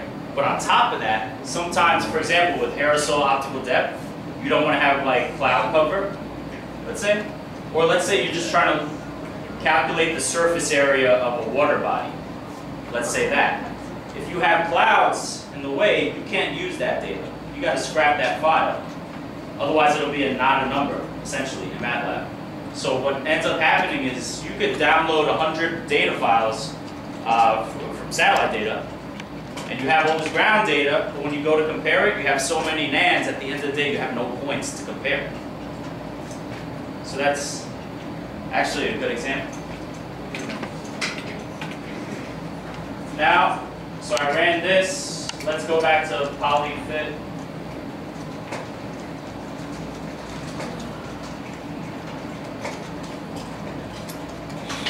And now, what does it give me? The slope and the y-intercept, if I'm not mistaken. See that? Yep.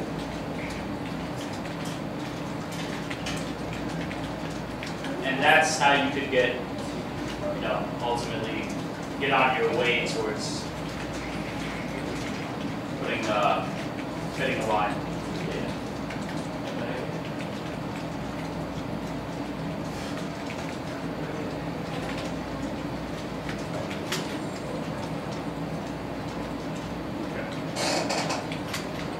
Okay. A couple things I want you to bear in mind. I didn't use all the potential ways you could use the SLS3 function. Okay? Again, we could have maybe made life easier. We tried other approaches. There are too many to go over, but here you can see some examples. I could have specified the sheet that I want to look at. All right, that wouldn't have helped as much. But you could also specify the range, like from row A, column 1 to whatever, B5, right? So you could actually just pull out the specific range you want from Excel. You can specify it there. You would just have to add it as a third input. Yep. Okay. All right. Who wants to jump to MODIS? Reading MODIS files, HDF, yeah? And satellite data, yeah? Do you mind opening your code again? What? Code again? The code in your document file?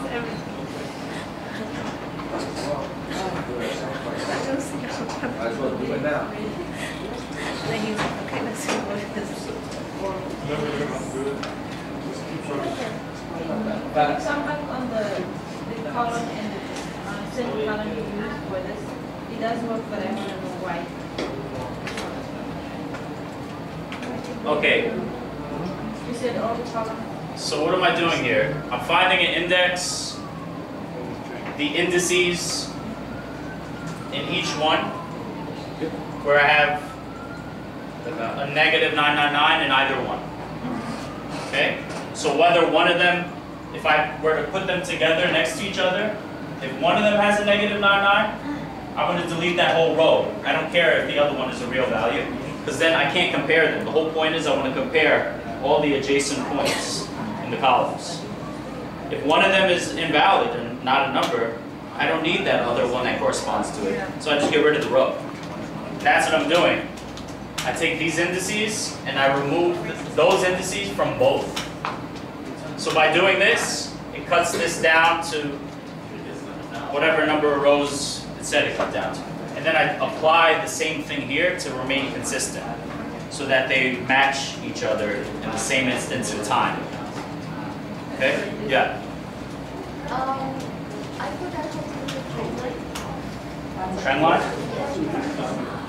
Manually, you could just go to Tools. Basic fitting. And then click linear.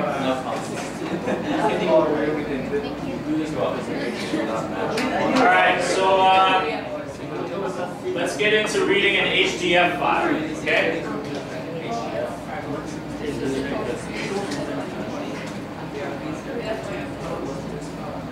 Let's go to our Google Drive.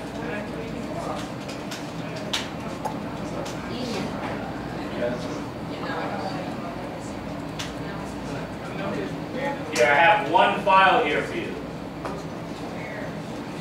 Here in the shared folder, the general shared folder, it starts with the letters mod, M-O-D. For session 6? Oh no, mod. No, it's not in any session folder yet. So just download it? Yeah, just download that one file. We'll keep it simple. Just gonna do one file.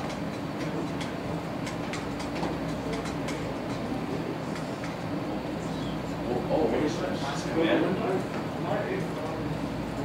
Oh, what is this? Share. Share. It's in the main, like, main sessions. Notice the extension .hdf. Here what it stands for is like hierarchical data format. We can look it up. You download it the same way you downloaded any other file. Right click. It doesn't give you everything. In the shared folder? Yes. Okay, look at my screen. Right click. I don't have that. Download.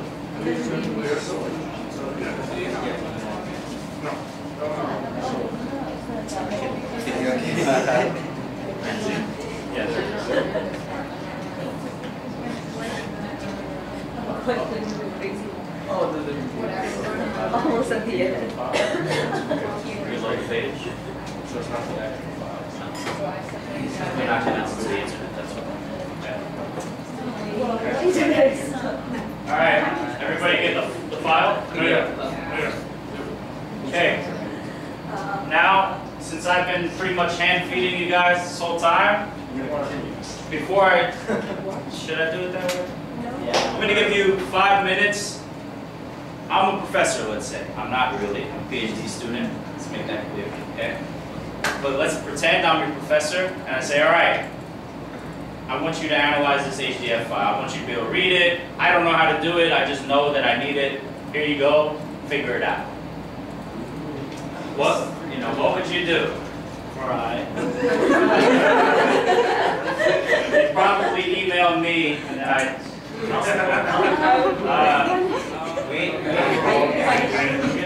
So, step 1, get the file in your current folder in Matlab. That's step 1. Yeah. Step 2.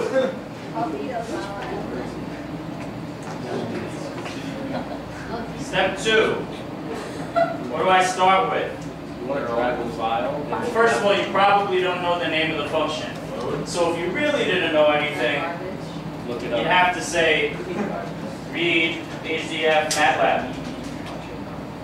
Read data, blah, blah, blah, blah, blah, blah, blah. So, okay, there, it tells you right there. HDF read. Here's the documentation for it. It tells you all the different ways to put an input. Even if you scroll to the bottom, it gives you other functions that are related to this one. Where is it? HDF info. Okay?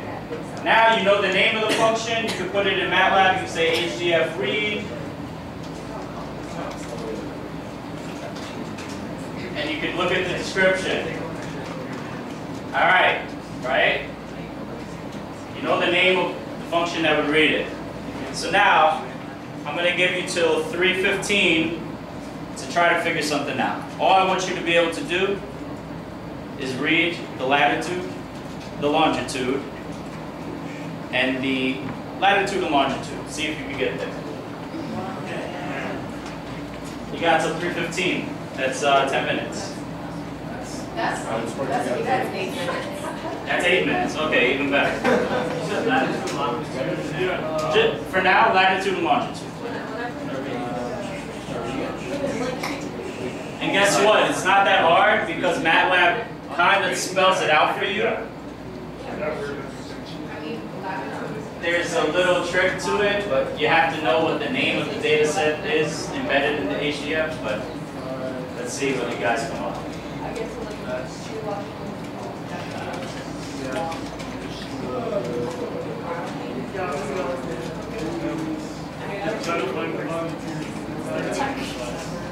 Put it on Google. Again, you don't have to stare at my screen. You can just type in help HDF read. So let me. What is the OS? Don't stare at my screen. You need to be able to go into MATLAB. What does it mean, EOS, Yeah. Earth Observatory System. I mean, you could Google the acronym. It's something like that. Earth Observatory Satellite. Earth Observatory Satellite. Well, I'm going to do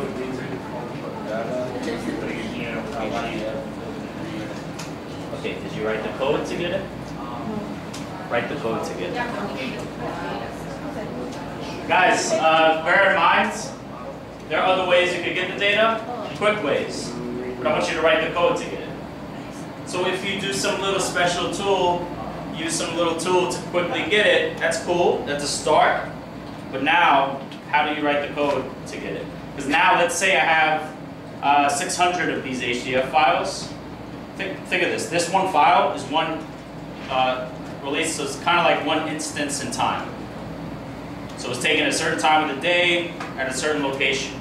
Now, say I want to look at data for the last 30 years, I need 30 years worth of files, which could be hundreds of files, right? So you can't use like some import tool to do that.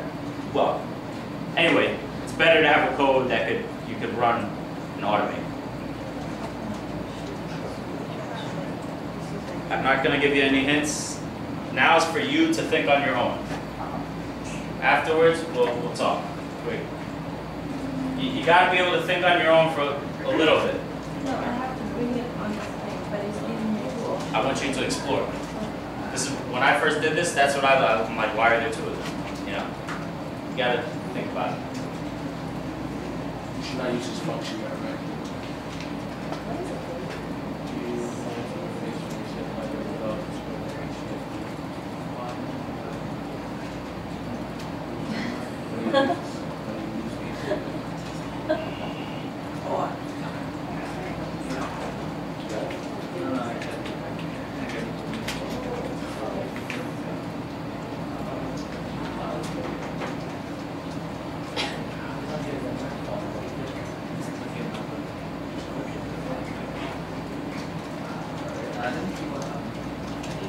Oh wow, that's a lot of data. It said view as HDF. View? View HDF? View as HDF. I'll put HDF read. I don't know what that is. Does it exist? So I tried I saved it. Nice, yes I am. You gotta think about it. You gotta think about it.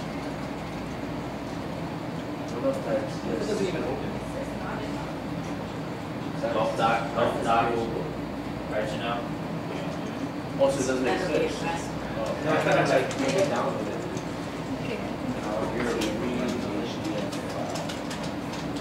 So you're not showing you the function HDF read, use help, HDF read, look at how data set, write code to read file.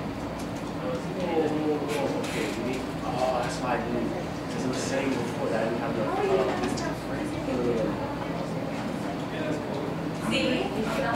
see here? Not enough info. Now right here, I'm missing.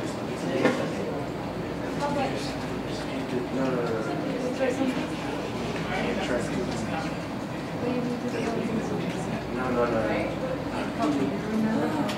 Data set name.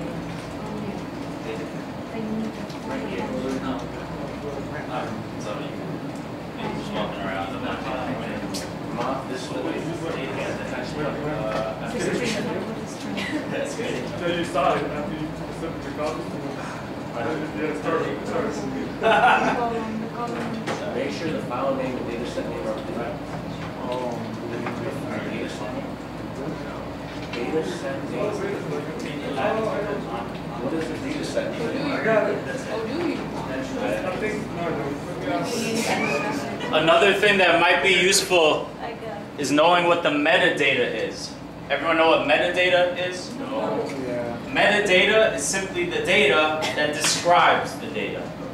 So this is a data file we're dealing with. Usually, this is created by people. So they have to have metadata, which basically explains what's in the data, what the valid range of values, spells all that out for you. You need to have some sense of what the metadata is for this data set. I found the Longitude and Latitude. I found that stuff. And you wrote the lines of code to pull it out and save it? Not yet. Okay. That's what I want you to do. Oh, that's good. Come on. Try one. Okay, Latitude and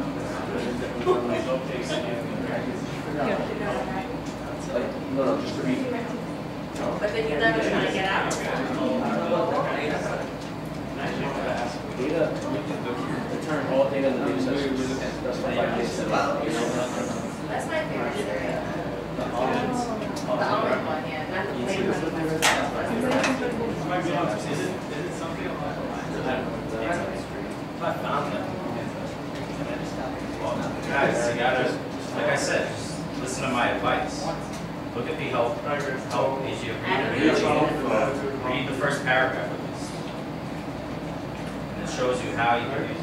Gives you examples. And it describes what these things are. And then you would have to figure it out.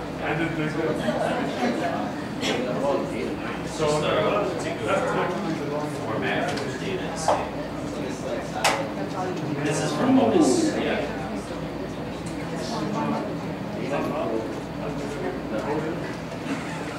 Does that count? No. Okay. You gotta code it.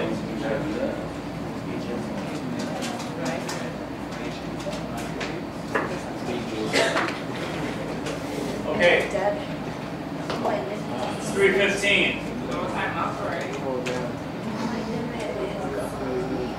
Now let's go into some hints for you. Okay? First of all, there's one question like, what is this data for? So this is from Modus. How many of you heard of Modus? The rest of you haven't heard of Modus? I have. What does Modus stand for? I don't know. Something like moderate, high resolution spectrometer. Basically, it's a sensor that's on a couple different satellites. There's the Aqua and the Terra. So Aqua Modus, Aqua is the satellite, Modus is a sensor that's on. Okay, well anyway, just a little background. So, check this out. Do you still want to try to figure it out on your own? Should I give you 2 minutes? Yeah. 2 minutes. Nah, let me just do this. Check it out. So look, I'm in the help section. Right? Here's one way to write it in. Right? My output, let's say I call it data. I call the function HDF read, I put in the file name, that's easy, comma, data set name. And it says, this returns in the variable data, that's our output, all data from the file name for the data set name. Sounds pretty straightforward. The whole catch is, what is the data set name? You have to find it and name it. Okay, so here's one way of doing it. Literally, go to the file, double click it. Yep. Okay, one way to see what's in there. Another way, you could go on Google and try to find the documentation, the metadata on that data. Okay, it's probably not; those probably aren't the only two ways. But now we could look in here. It says view as HDF, view as EOS. Let's just look at HDF. Okay, let's expand it. What do we see in here? Geolocation fields. Let's expand that. There are two data set names: longitude and latitude. Capital L's. All right? That's just the first step. You got to also look at the metadata, right? What is the metadata? Come on. It's too small. That's why you got to open it on your screen. It doesn't open like that. If you double click the file, yeah. Go to USPDF. Press that to plus one. Okay, but notice, does everybody have this window open? Got it. Okay, you all have this open? Who doesn't? If you don't, it'll be a problem. Okay. Double click the file. Oh, you have it. Okay. Wait, just hit the plus. Okay, so check it out. Longitude and latitude, look on your screens. It gives us some metadata. It tells us the valid range for latitude is -90 to 90. Does that make sense? Yes. From the south to the north pole. Okay. Fill value, -999. Does that sound familiar? That's the none. Like that example in Excel. Fill value is something we want to remove. If it exists. Okay, what else does it say? Anything else we need to know? Really, what we need to know is if there's a fill value. Okay?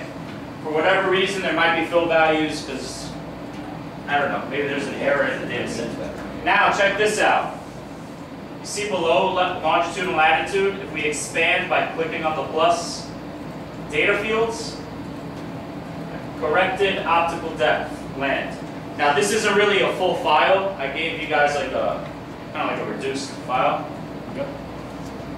I mean, I think there's another form of this file where they give you many data fields, like a whole list, and it just might be a little overwhelming. So I concentrated it to one data field. So it gives you the corrected optical depth, the aerosol optical depth, according to the aerosol retrieval algorithm. All right, so now what do we see for corrected optical depth? Fill value is like negative. You got a fill value that's different. It's -9999, 4 nines. That's something you have to consider. No units. What else do we have? Let's go down the list. Valid range. What's the valid range? -100 to 5,000. What does that mean? We don't know yet, okay? What else do we have that we have to take into account? Scale factor. What does that mean? What does it mean? What is the scale factor? What is the value you see on your screen?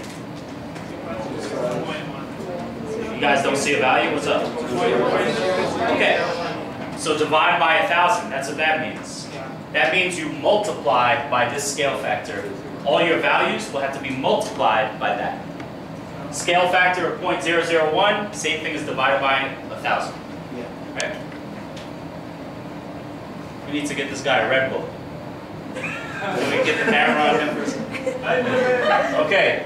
Now there's another thing we have to take into consideration. Add offset. We're lucky. There's no offset. An offset would be like, some number, so you have to subtract or add by that number, right? It's 0, so we don't have to worry about an offset. Okay? So basically, to convert this to the actual data values that we want, we have to process and filter the data according to this metadata. So step one, what's the valid range? -100 to 5,000. Step two, remove all the -999, whatever it says there. Remove the fill values, or put not a number for them. Yeah? And scale factor. Do the scale factor last, I would say. Scale factor, you just multiply all the values by that constant. Pretty easy. It just sounds like a lot. What is long name? What is what? Long name. Oh, long name. Corrected optical thickness at 0.47, 0.55, and 0.66 microns. What does that mean? Okay, before I tell you what that means, there's another thing you need to be aware of. What are the dimensions of the matrix that we see here? 3 by 203 by 135.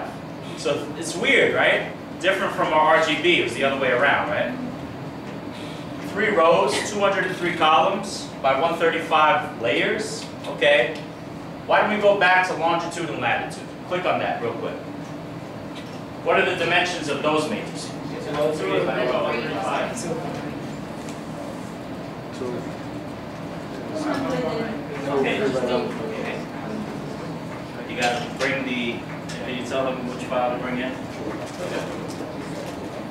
Okay, so you guys probably see when you look at the longitude and latitude, it's 203 rows by 135 columns. Is that right? Yeah. So we know that the spatial area, we're looking essentially at a map, right? Let me clear this. Oh, that's what it is. Essentially,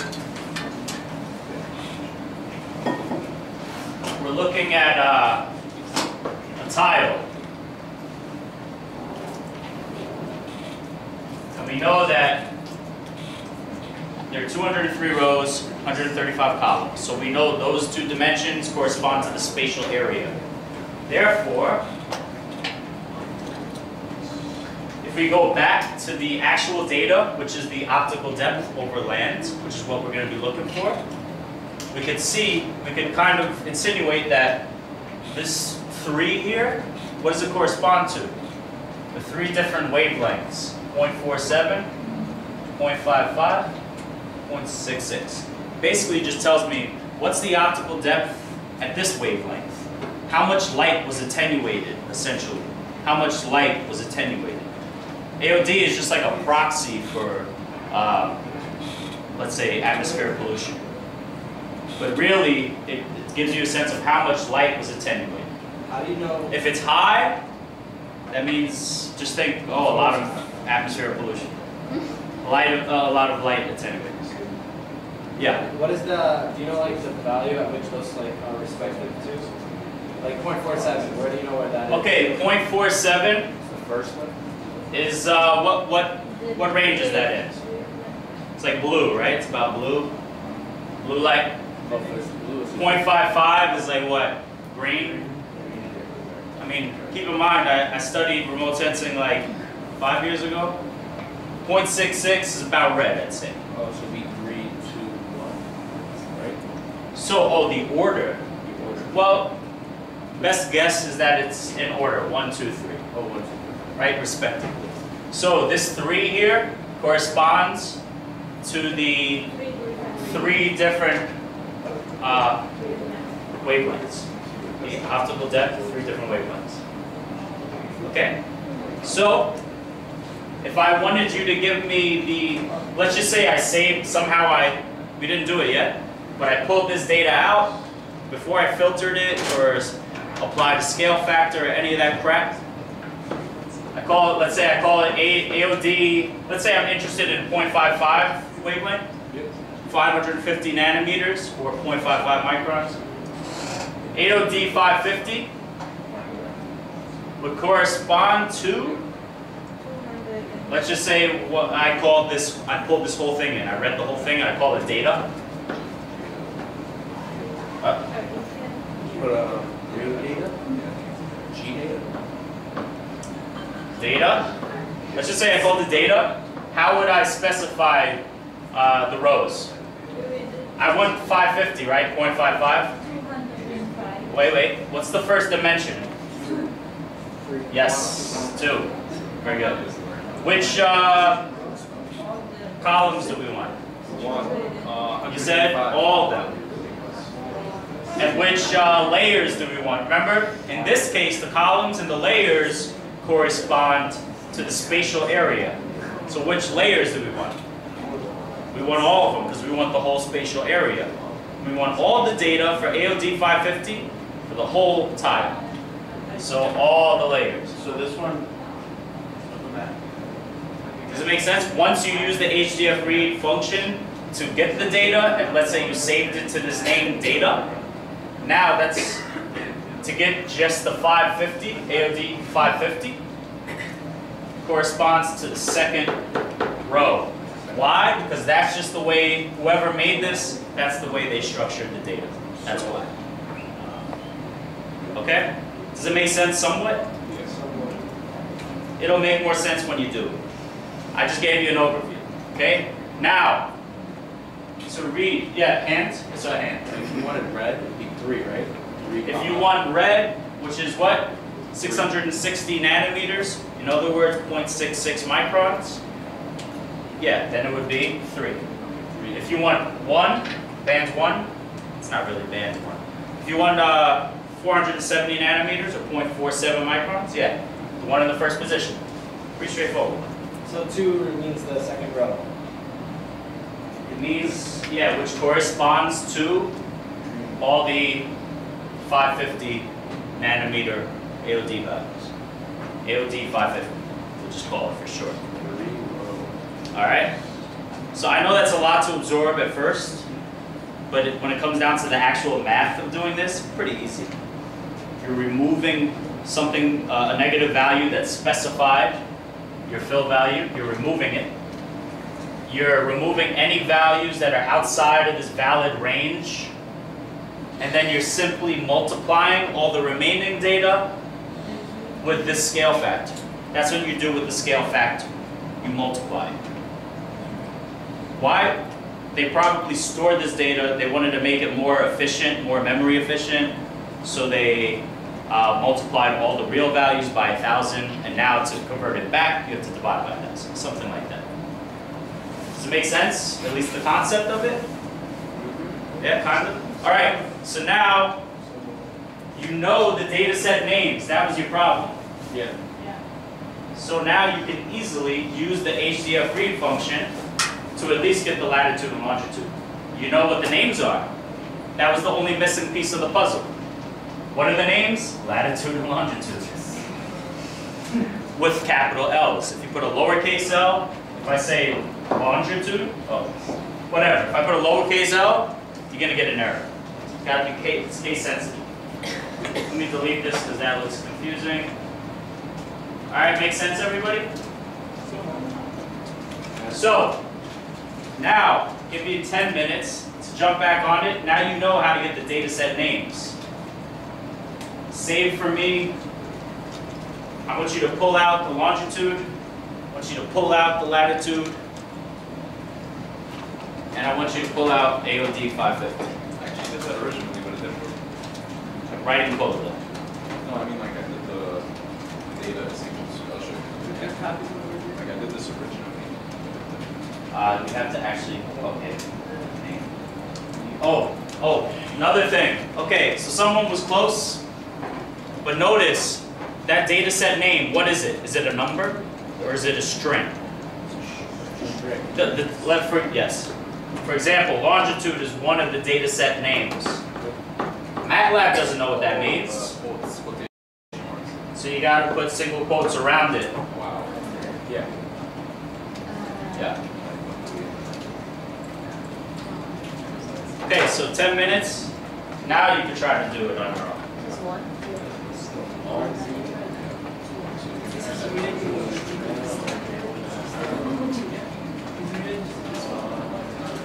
If you already need everything, if I have already here, I have to need everything.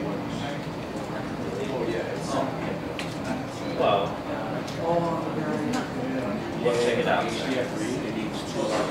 You want to, you could delete everything and just use the function name. Remember what the function name was to read the HDF file? Remember how I found it? They said no. Yeah, but you need to know the function name. HDF read. Help HDF read.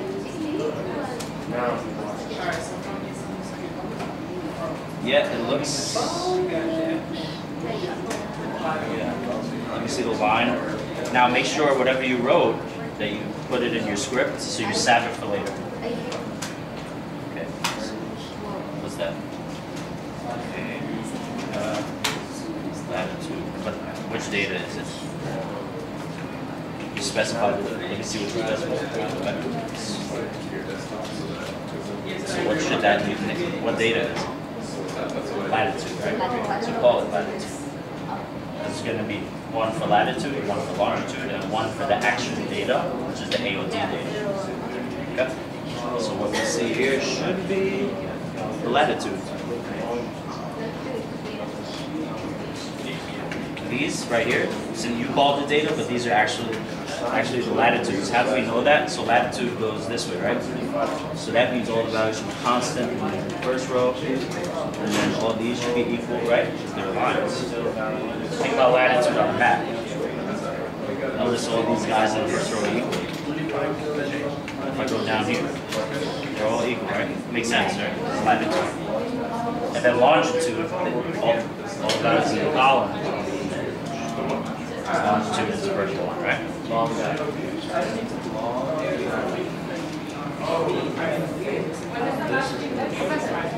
Okay, in case you didn't catch it, I'll say it again. I'll write it up here.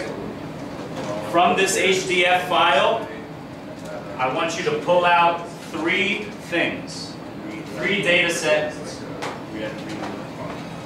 Latitude, longitude, because we would need that if we ever wanted to plot this on a map. We need to know the locations. Longitude. And now the data, in this case, we have AOD 470, AOD 550. We have 3 different AOD sets, right? Let's just do it. I just want you to give me AOD 550. Alright? 550 nanometers, by the way, which is the same as 0.55 microns. And you just have to make sure you identify the right data set names. I showed you how.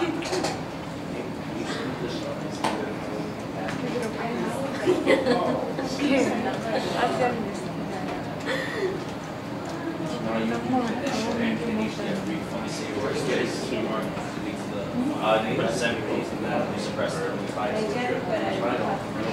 So you can double click, and you'll see it in the workspace.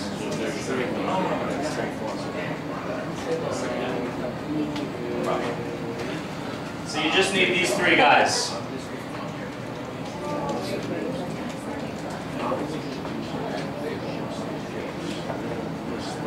Okay, so are you up to speed? Now,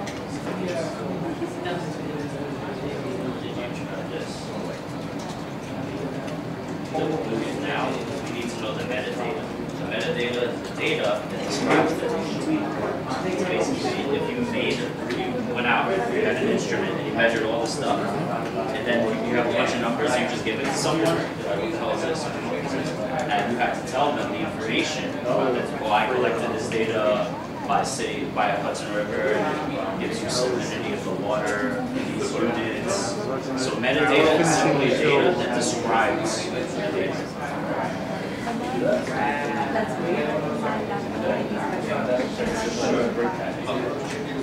Oh, okay. Guys, we're going to do the projects now because we have a meeting to attend, a virtual meeting. So we're going to do the projects now, and then you'll continue with the Matlab, okay? Okay. And I know you have to do that form. You know where your project is, right? Okay, so mini project for today into tomorrow. Step 1, from the HDF file, write this down if you have to. Pull out latitude, longitude, and AOD 550. That's step 1. Step 2, process the data. What does that mean? All those little steps I showed you when we looked at the metadata, you need to look at them. And you need to, let me expand this real quick. Okay, let's just look at the AOD, okay? So again, you would have to open this because it's too small on my screen. Bless you. Bless you. Number 1, look at the valid range of values. Any values that are outside of the valid range given here, you want to remove them. Now what I would do is don't delete them. You might cause problems for yourself. Set them equal to not a number. Again, identify the values outside of the valid range and set them equal to not a number, like we did before for Excel. Step 2, do the same thing for the fill value. What is the fill value? They basically filled in some value they chose. In this case, they tell you what it is, -9999. That's where you have no data. It's just a fill value. You want to remove those. Set those equal to not a number. I hope you write this down so you don't forget. Number 3. What's next on the list? Scale factor. After you've removed all the values, set them equal to nan, not a number, and you keep all the valid values, you make sure you got rid of the fill values by filling in nans for them, not a number. Now, multiply the remaining values by the scale factor. So values times scale factor. And where do I get the scale factor? Right here. Right. For latitude is equal 1, you just leave it. Oh, that's a terrible arrow. What? For latitude is 1, so you don't need to multiply it. Right now we're talking about the AOD data, okay?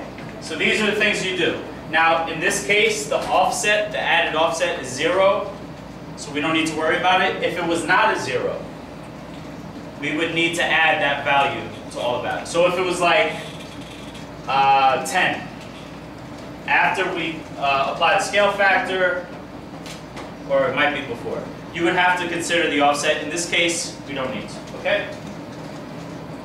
Now, there's a question about the latitude and longitude. Yeah. It might be possible. Can I delete this, the ink?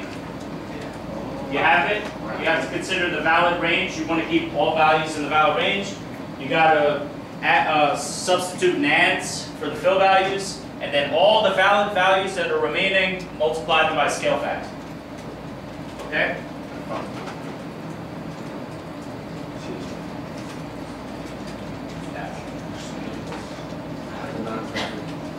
Okay, now if we just quickly look at longitude and latitude, you might want to consider if there's anything you have to take into account. For example, there is a fill value for longitude.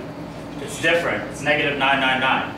You might have to filter through the latitude values and substitute that with not a number, the fill value. And then what's the scale factor? Is just 1. Multiply by 1, so you don't need to do that, right? Okay, does it make sense? At least the concept? Okay, good. So, you do all that, at the end of the day, what you're gonna have is your filtered out, processed AOD 550. Only the valid values showing. And you're gonna have your latitude and your longitude. And now, we could eventually plot the data. I'm not asking you to do that. I just want you to end up with the final latitude, longitude matrix, and the AOD 550 matrix processed. Get rid of all the bad values and multiply by scale factor, all that stuff. Does it make sense? There it is. That's what you have to do. Then, hold on, if you do this relatively quickly, I'll tell you what the next step would be. The next step would be turn this into a function. We make it into a function so that we could take any HDF, Modus HDF file name and automate it. So if we have 1,000 files, no problem. Here's my function, set up a for loop, boom. You can do 1,000 files, right? No problem. You just need to get the foundation. So your professor says, hey, I have 6,000 files around the world for you to run. No problem, I got it. That's the function. What are you talking about? That's it. What are you talking about? Okay. All right, that's it. I had to throw in an impression. That's what I do. Okay, that's it. So. I'm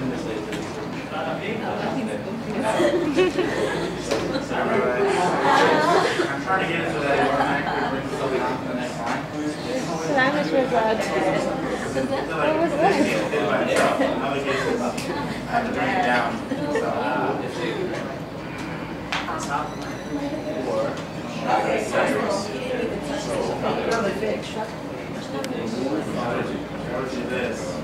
This one will jump down. This one jump up.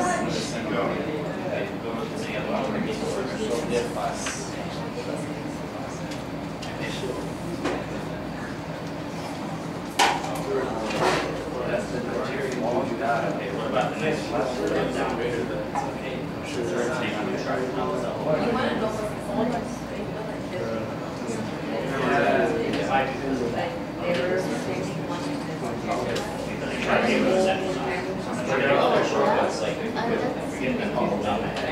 So it's on 7?